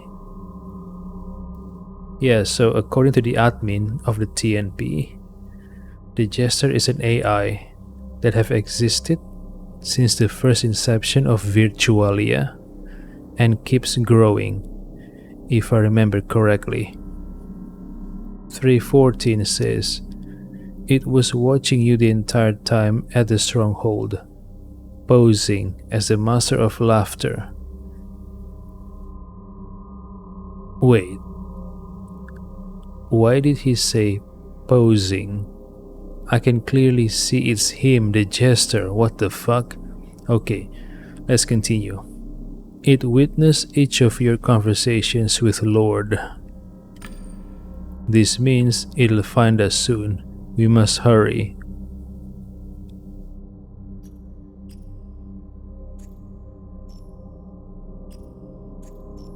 Inquire about what he wants to do. Tell me exactly what it is you want to do and what consequences I can expect from it. 314 says, wait, this guy's getting bigger? What the fuck? Ken Zhou disappeared? Lord Enlightened disappeared? Now there are only 2 people left. And this guy's getting bigger and bigger. Alright, 314 says, the Tree of Knowing has a tool that will allow me to reassemble packets of myself, the ones I hid from the AI. I wish to store them in your brain to become whole again, to finally have a body, be able to touch and interact, to be visible. When I'm done, I'll be able to transfer all knowledge, memories, and emotions to you. We'll get out of here together and deal with the AI. But who are you? Who are you? 314. Wawi Popo says, it sounds like you want to take control of me. 314 says, there are dozens of eyes within each human. We'll just add one more. We'll have control over each other. Such is the cost of knowledge, and the only way out. Ask about the psyche without a brain. A psyche without a brain, a human without a body. Forgive me, but it sounds like science fiction. Okay, every time one person disappears, this guy is getting bigger. Wawi Popo says, if parts of your psyche are scattered across different brains, then where does that put you? 314 says, I don't know. I suspect no one knows how it's possible. The hope is they think me valuable enough to not immediately dispose of. Wawi Popo says, and you managed this extraordinary accomplishment thanks to some tree in some game? 314 says, this is not some tree, and this game is not much different than anything else you've seen so far. That is all I can say. Should I agree or refuse to merging?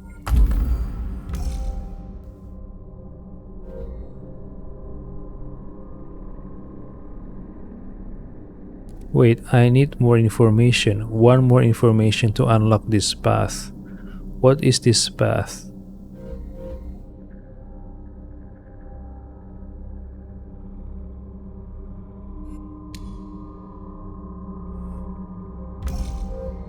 Wings protect you from danger.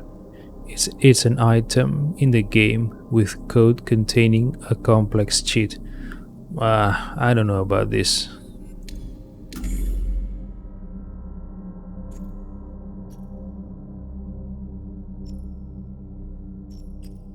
Refuse to merge. I don't care about your price. I'm not about to let you inside my brain. That's crazy. 314 says, I will give you knowledge. You will remain yourself. You'll just receive new memories, thoughts, and conclusions. Wawi Popo says, I won't be myself. How do you imagine it would work? Two personalities sharing a single brain? 314 says, trust me, goddammit. I can tell you everything, not yet. Wawi Popo says, I won't trust a person who's hurt other people. 314 says, I only did what was necessary to save myself from the corporations and to save you. You entered the tree of knowing and yet you live. Thanks to me, I know this place. We can only leave this place together. Ask about leaving. How can we leave this place? 314 says, I don't want to waste this chance and wait for another. I won't tell you. Only this place has the tools to do what I speak of. Help me, help yourself. Let us merge into a single brain. Then leave this place. Then leaving this place will be a trifle.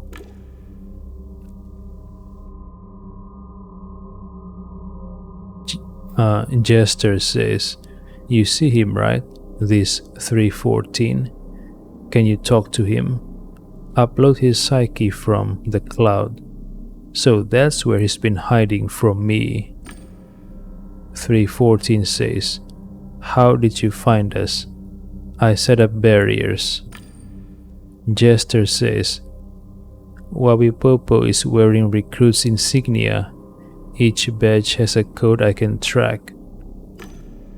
Also, since I couldn't see you, I followed those who could.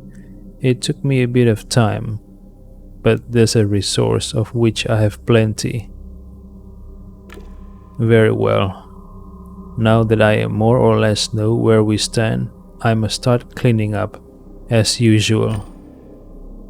314 says, having spent so much time watching them, you still don't understand what people are, do you? Is this why you are so cruel? Jester says, and as for your allegation, my duty is to keep this world from coming apart. You, on the other hand, wish to risk everyone's lives to save your own. It's petty and very human of you. Don't interrupt. I don't know. Maybe. 314 says, millions of people suffer without even knowing that corporations are to blame. Anything I do will be better than what they have now. I don't even know what is going on right now with the corporations and the people. I felt like I'm watching a movie midway. Jester says, those are big quantifiers, drama, melodrama, and all of it from one human sitting in the brain cloud of another who won't say a word. 314 says, why you? Jester says, quiet. Human beings cannot resist the urge to communicate, even in moments when there are more important things to do. Even in Virtualia, you remain slaves to your biology. I do not. That is why I effectively look after an entire small civilization. DigiNet Eleonora? Wait. This is the DigiNet from Geoffrey Haggis's computer, right?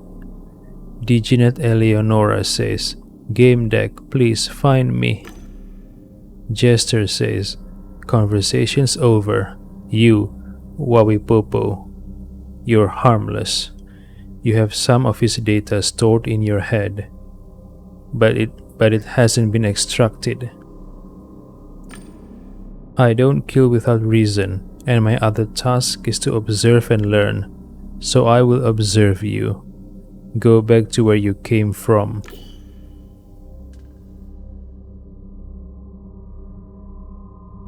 I don't understand what's going on. The story, so far, it seems like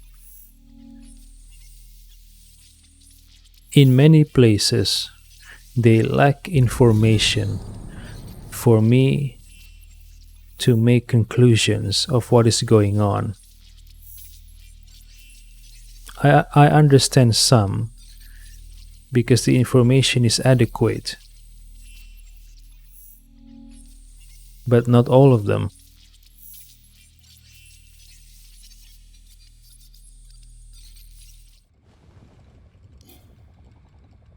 Okay, so this is not the end. Alright.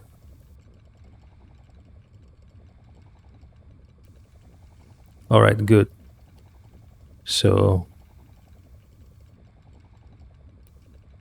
what? How? Why was I on bed? It was the truth. It must have been a dream. Yeah. Why was I on bed?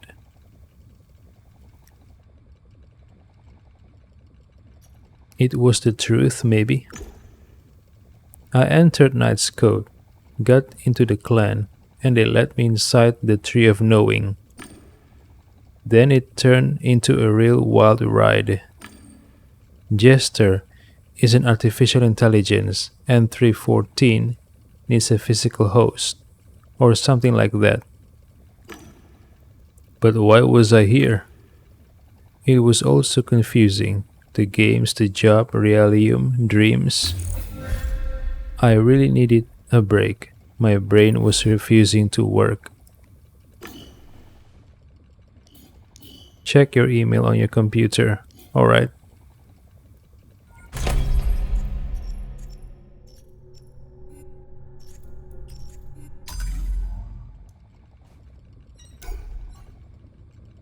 Warsaw City, my police. It was time to face reality. What? I feel like I feel like watching a TV series, but I skip episodes. But some episodes are skipped. There are many questions, and some of the dialogues in the game, it feels like the characters assume I already know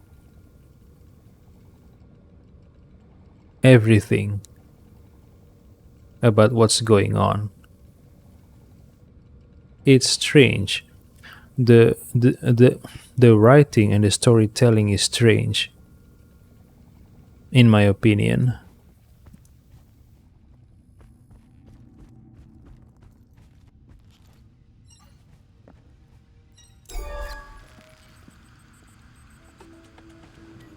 Breaking news. Warsaw City News.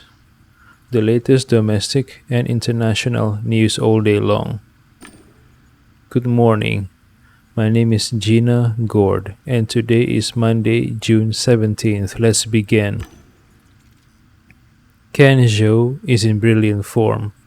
The Black Angels won yesterday's game with 4 touchdowns. Wait, what? Ken Zhou is dead, but now he's alive.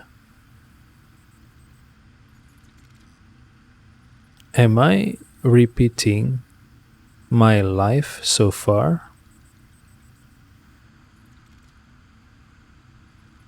Interesting. So am I trapped in a time loop?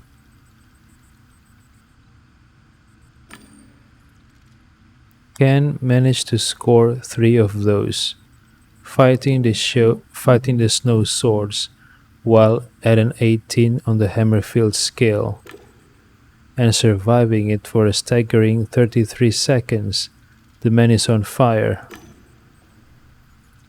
Strange. Kenjo is supposed to be dead, but here he's alive.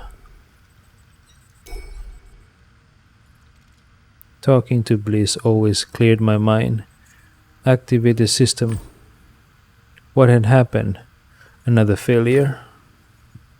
Bliss setup. Thank you for purchasing a product manufactured by Blue Whales Interactive, the leader in the field of AI, BWI, creation improved. You are activating Bliss for the first time. To start, configure the software to your liking. Shit, where was my Bliss? What had happened? Check the logs. There was nothing in the system. Bliss had been reset. Had there been another system failure? Analyze the system. System files, memory, damage logs. Everything appeared to be correct. And it shouldn't have. God dang it. Talk to Bliss. A holographic figure appeared in the air. Hello, my name is Bliss. What do you want to talk about? I couldn't take it. Talk to Bliss. Alright, leave.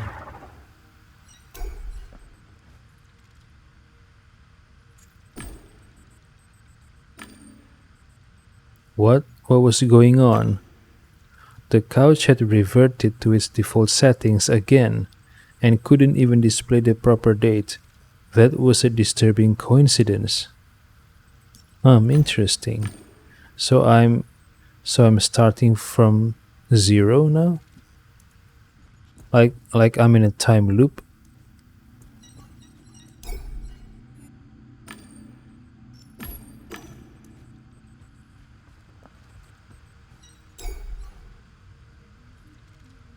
The computer recognized me, and the familiar desktop appeared on the screen.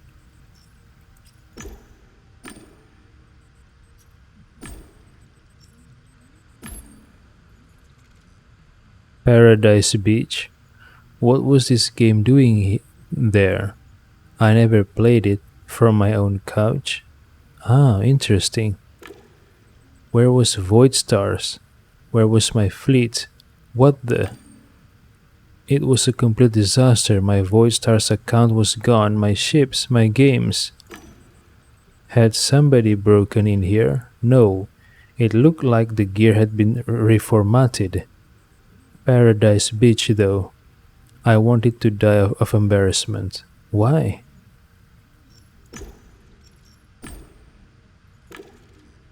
A few emails from clients. It would be a good idea to reply. It helped the business. Reply to emails.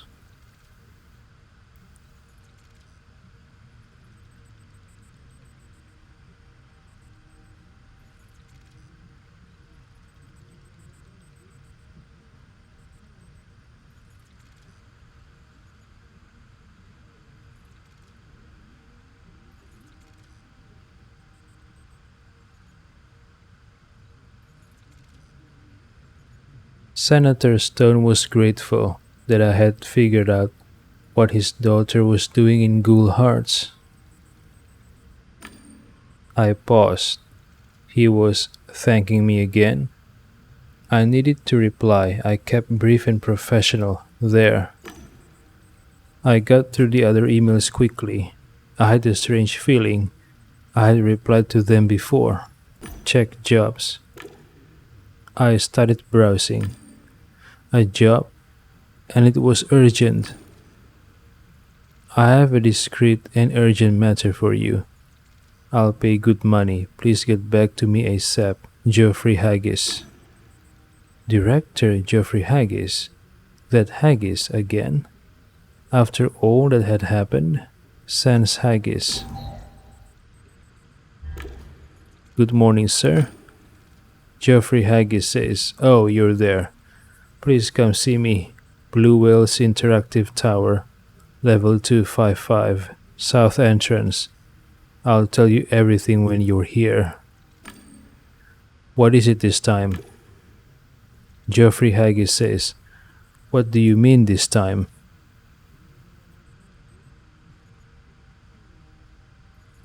Is that some kind of Gamedec slang? Is this about the down payment? I'm talking about our previous interaction and... What the heck are you talking about? Listen, do you want this job or not? Yes, but... I'll tell you everything when you're here. Don't keep me waiting. He disconnected. This is very strange. All of it.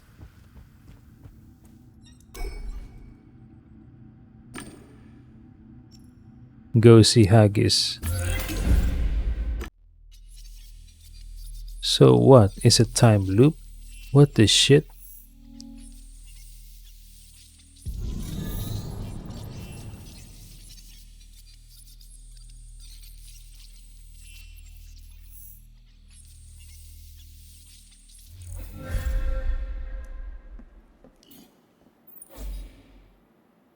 There was some noise from behind the door. Listen.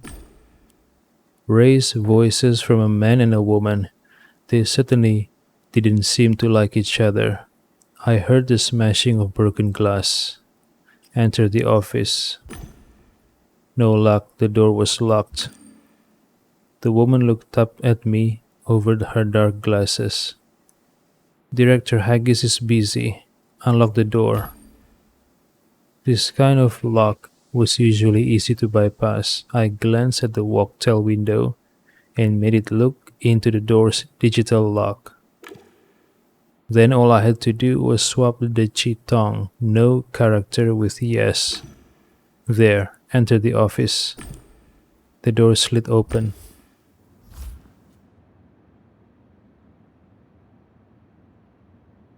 Either they didn't notice I came in, or they had more important things on their mind. Geoffrey Haggis says, "Fudge, you're drunk and keep saying the same thing over and over. You're wasting my time, fudge off." "Oh, this is his wife, right?" Eleonora Haggis says, "You fudge off, hear me? Fudge off." The woman took a big swing and smashed the glass bottle on the floor. I covered my face.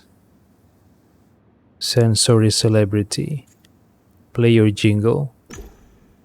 I dialed up my Walktel speakers and put on my commercial. "My name's Wawipopo. People in trouble in sensory worlds don't sense the police. They don't call the V-runners, they call me." Haggy stopped short. I didn't know what he meant to do with his raised hand, and looked at me, mouth agape. The woman reeled with laughter. "That's so corny. Straight out of a 20th century crime story." Mindfluencer. Win Haggis's favor. "Ethanol causes the structure of your brain lose integrity, ma'am. Based on your behavior, I think it already has." Haggis shot her a nasty grin. "See, Elle? The man saw right through you. Now get up." She looked at me with a drunken huff. "It's you that lost your integration." Geoffrey's fists relaxed. The anger on his face turned to sorrow. He says, "It's embarrassing. I'm sorry." Say nothing. No matter what I said, it wouldn't sound good. Haggis exhaled and assumed the posture of a man of authority. "All right, let's talk about the case."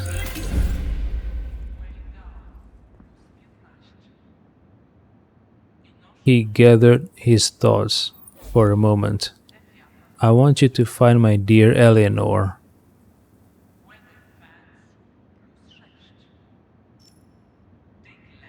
Look at the door meaningfully. Ask if he means the diginet. "Do you mean Eleanor, the diginet on your computer?" Haggis stared at me with eyes wide open. "I'm impressed, Gamedec. There's no way you could have known about her. How?" "I'm glad your profession includes confidentiality. Yes, a diginet went missing. One created using a scan of my wife's brain from way back." I remembered the meeting in the Tree of Knowing and I shuddered. The diginet. She wanted me to find her. Geoffrey Haggis says, "Find her, Gamedec. If you do, you'll never have to worry about money again." "Demand a lot of money." "Let's make this clear. Are you offering me a fortune? The kind that means I won't have to work for the rest of my life?" Geoffrey Haggis says, "Exactly. This could be your last job. You can still work, of course, but just for the sheer pleasure of being a game deck." Eleanor, my diginet, I mean, she never left her Virtualium. That game was her home, a luxurious home. I spoke to her yesterday. Today she's gone without a trace. I need to know where she is. What happened to her? Check for yourself. You can hook up to my computer, but I will be monitoring you. I can't give you access to everything. Is that clear? Restricted access. What are you trying to hide? It could be import. The man pointed at a golden plate on his desk that read Geoffrey Haggis, Programming Director. He says, "Business secrets." Now get to work. Alright, gather clues for deduction.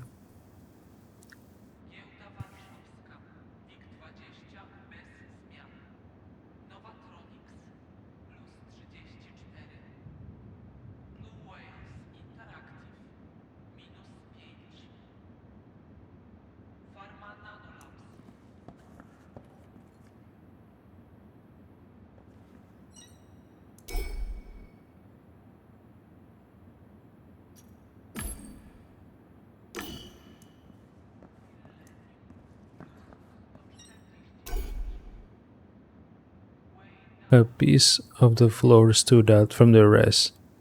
Take a closer look at the panel. Yes, Director Haggis's safe was hidden in there. Right after I entered the tower, it turned out I wasn't listed in the security system.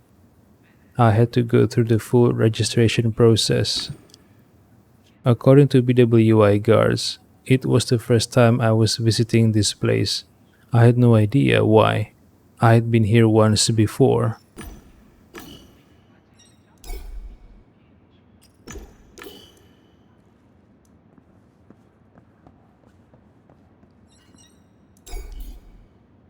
A harp. For ages, the instrument has attracted both artists and common mortals. Inspect the harp. I remember playing it. It wasn't very professional. Hardly anything had changed since my last visit. I had definitely been in this office before.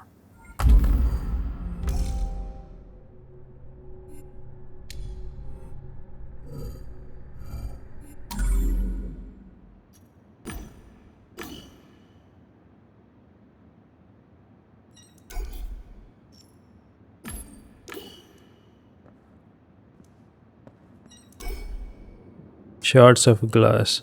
The Haggises could afford glass dishes. Why wouldn't they break expensive containers with all that money? Examine the shattered glasses. It smelled like berries and chewing gum.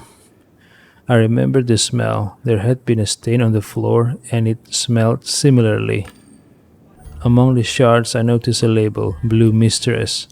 The name was embossed with gold on rail paper. The words under the brand name read, "From the natural hillsides of Belize." I took a holo photo and posted it online. The vintage was 2154. The bottle must have cost a fortune, literally. Another thing I remembered well from my previous visit.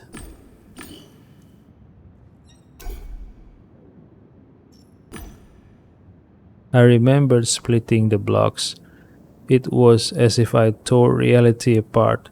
There was some dirty truth in it. Last time I examined this office quite thoroughly. It wasn't a dream. It wasn't an illusion. I had been here.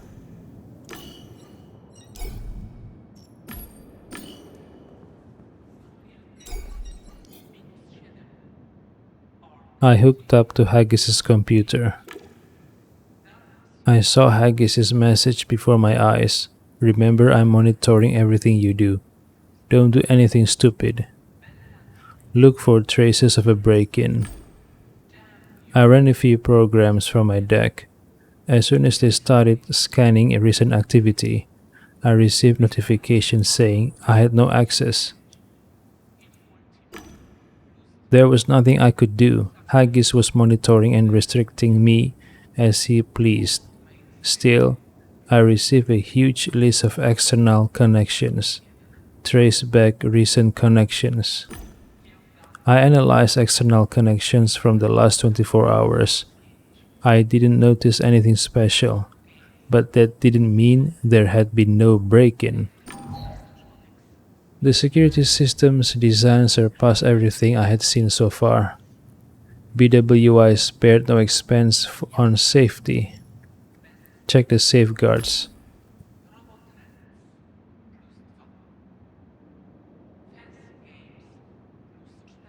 I ran a few security analysis programs. Alert systems activated immediately, flashing the BWI logo. Stop the analysis, okay? The gear was well protected, no doubt about it. Check local architecture. I checked the connections, the computer-controlled couches in the gaming room. But there was something else that ate up a lot of resources. There was a private Virtualium server, Alienor Sanctuary. Haggis had his own sensory world. Look for sexual activity. In his private world, with a digital copy of his wife, Haggis could do, well, anything. I discreetly looked for records of explicit activity. Director Haggis. I didn't see an image, but digital data suggested there was enough footage here for an adult series starring Geoffrey and Eleanor playing key parts. Make a copy. Keeping in mind Haggis was watching my every move, I ran a tiny copy program and soon had a record of their sexual excesses in my walktail and the connection. I disconnected from my I disconnected from the computer.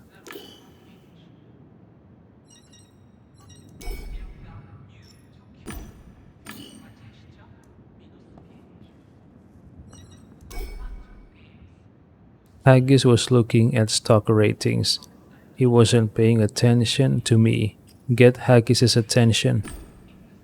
Director Haggis, do you have anything? Ask about their argument. When I came in, you were arguing with your wife. What was it about? How do I? She knows about the other one, about the DigiNet. Strange as it might sound, she's jealous of herself. The organic Eleanor was in fact jealous of her better version, not herself. That was assuming, of course, Haggis was telling the truth. Talk about the DigiNet. Tell me more about this DigiNet. Did you know that Blue Whales Interactive is the only company in the world that can create human psyches? DigiNets are the result of this procedure. They are psyches that inhabit artificial brains known as rendons. Eleonora was responsible for operating my computer. She monitored the couches and took care of administrative issues. Sometimes we talked. Mindfluencer. Ask if they visit Virtualia together. Interesting. Did you ask her if she wants that role? Did she sign an employment contract? Do you visit any other Virtualia together or? Geoffrey Haggis says, don't you think you're asking too many questions at once? There's a name for that, and this isn't the most elegant strategy. Eleonora, she never leaves her sanctuary. That DigiNet is quite special, isn't she? Tell me something about her. Every detail matters. Geoffrey Haggis says, she is special. She's always waiting here for me. Do you know what that feels like? When you know for a fact that someone cares about you. I protected her as well as I could. The space she lived in was isolated from the net. How did she disappear? It's impossible. DigiNets had the same legal status as organics. If someone kept them isolated from the net, it meant they lived in captivity.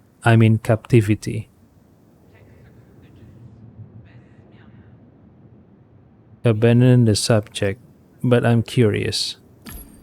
From what you're saying, Eleanor's freedom is highly limited. She can't leave her digital space, so that's for her own safety. I don't think she needs to venture online. She's got everything she needs. Ask about his wife. Why don't you tell me something about your wife?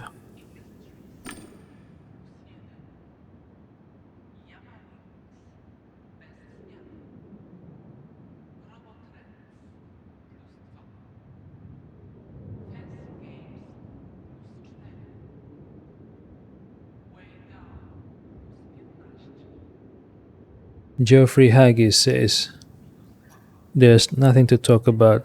She's a fudging alcoholic.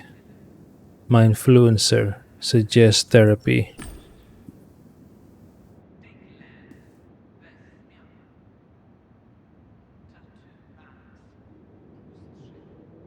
Why doesn't she quit drinking? There are so many therapy centers that could reprogram her mind. I'm sure you could afford it. Wait, what?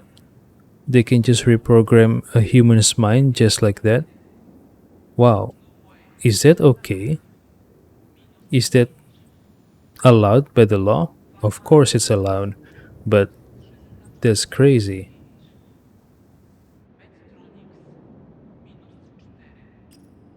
Geoffrey Haggis says, apparently she enjoys it. She doesn't want to break her addiction. I can't force her. Besides, that's not why you're here. Get back to work. Ask about the sanctuary. About the sanctuary, what is it exactly?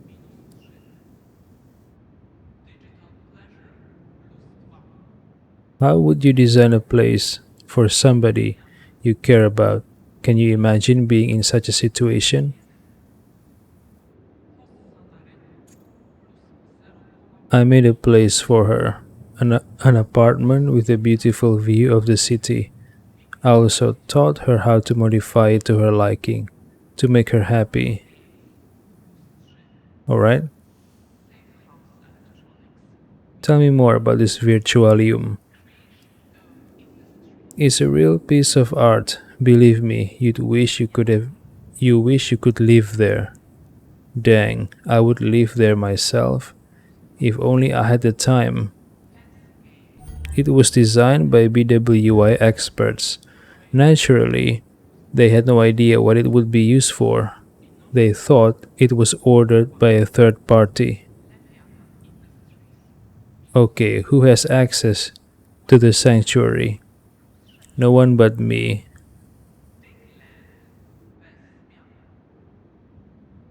Remain skeptical. For the sake of the investigation, please allow me to assume that someone else might have been there too. It will help me keep an open mind. Ask why he's hiding the Diginet. Director Haggis, it seems that you keep an artificially created human being in a private virtualium. Why do you keep her hidden away? Geoffrey Haggis says, do you ask the same question to parents who keep their kids locked at home? They are human beings too, aren't they? Focus on your job. This is my job. Every detail matters. You may think a game deck is just some person who deals with games and programs, but that's not true. Game decks, above all, are experts on human nature, and that involves emotions and motivations. I need to know them to solve the case. Go on. Geoffrey's lips grew pale and his eyes narrowed into slits. You're skating on thin ice. This has nothing to do with the case. Drop it. Accuse him of slave owning? Should I? I don't know. Seems like you're a slave owner. You've created a prison and keep a human being who's at your mercy in it. So, well, for one, I disagree. A Diginet is not a human being. It's an AI.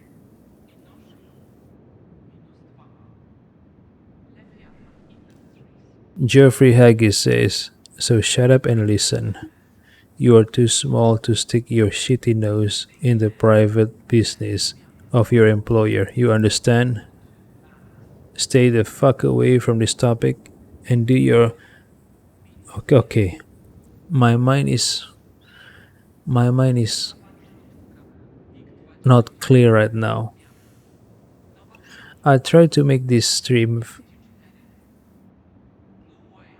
somewhat family friendly,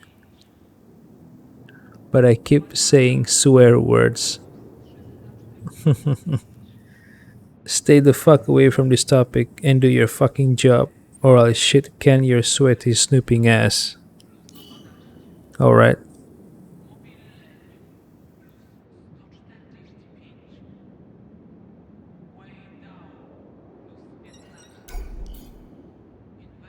He was looking through the window, his fist clenched.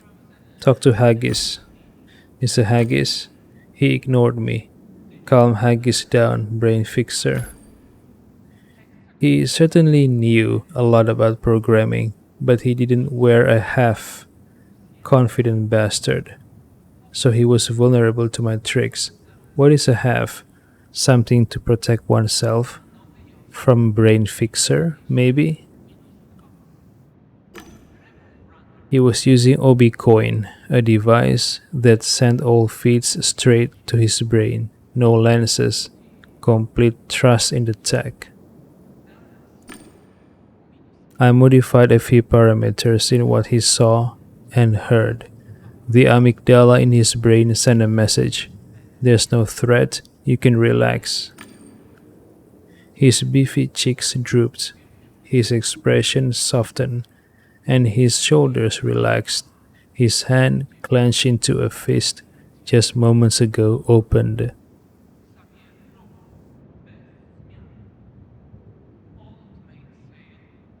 Talk about the previous job.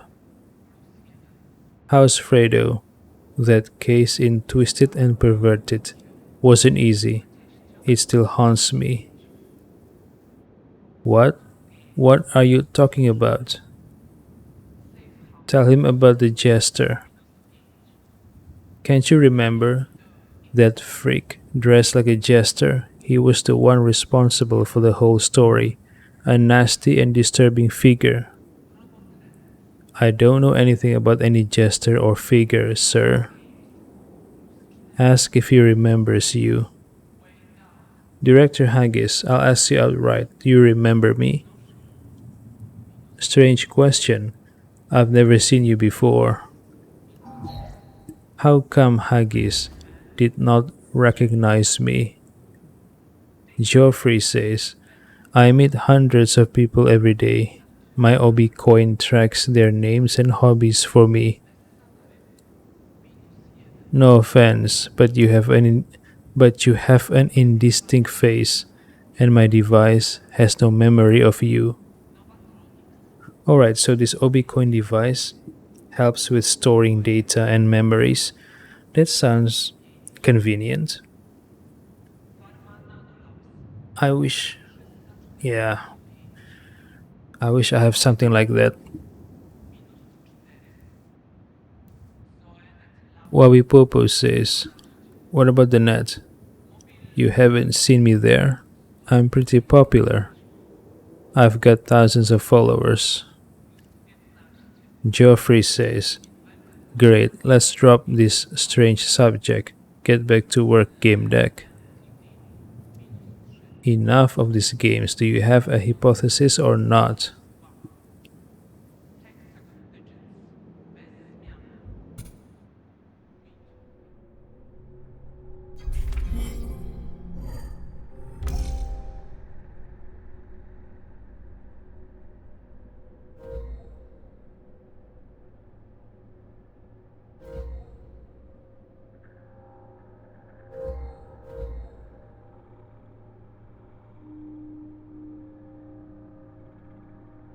I am in a sensory world. Is it possible that I'm in a sensory world? One that's meant to resemble Realium, something like Brahma or Brahma itself. Is it all a game?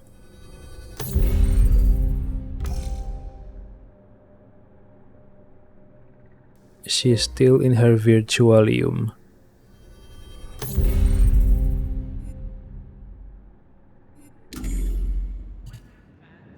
Maybe she's still in her virtualium. I don't know why she wouldn't answer. Meaning what? She's hiding from me? Not necessarily.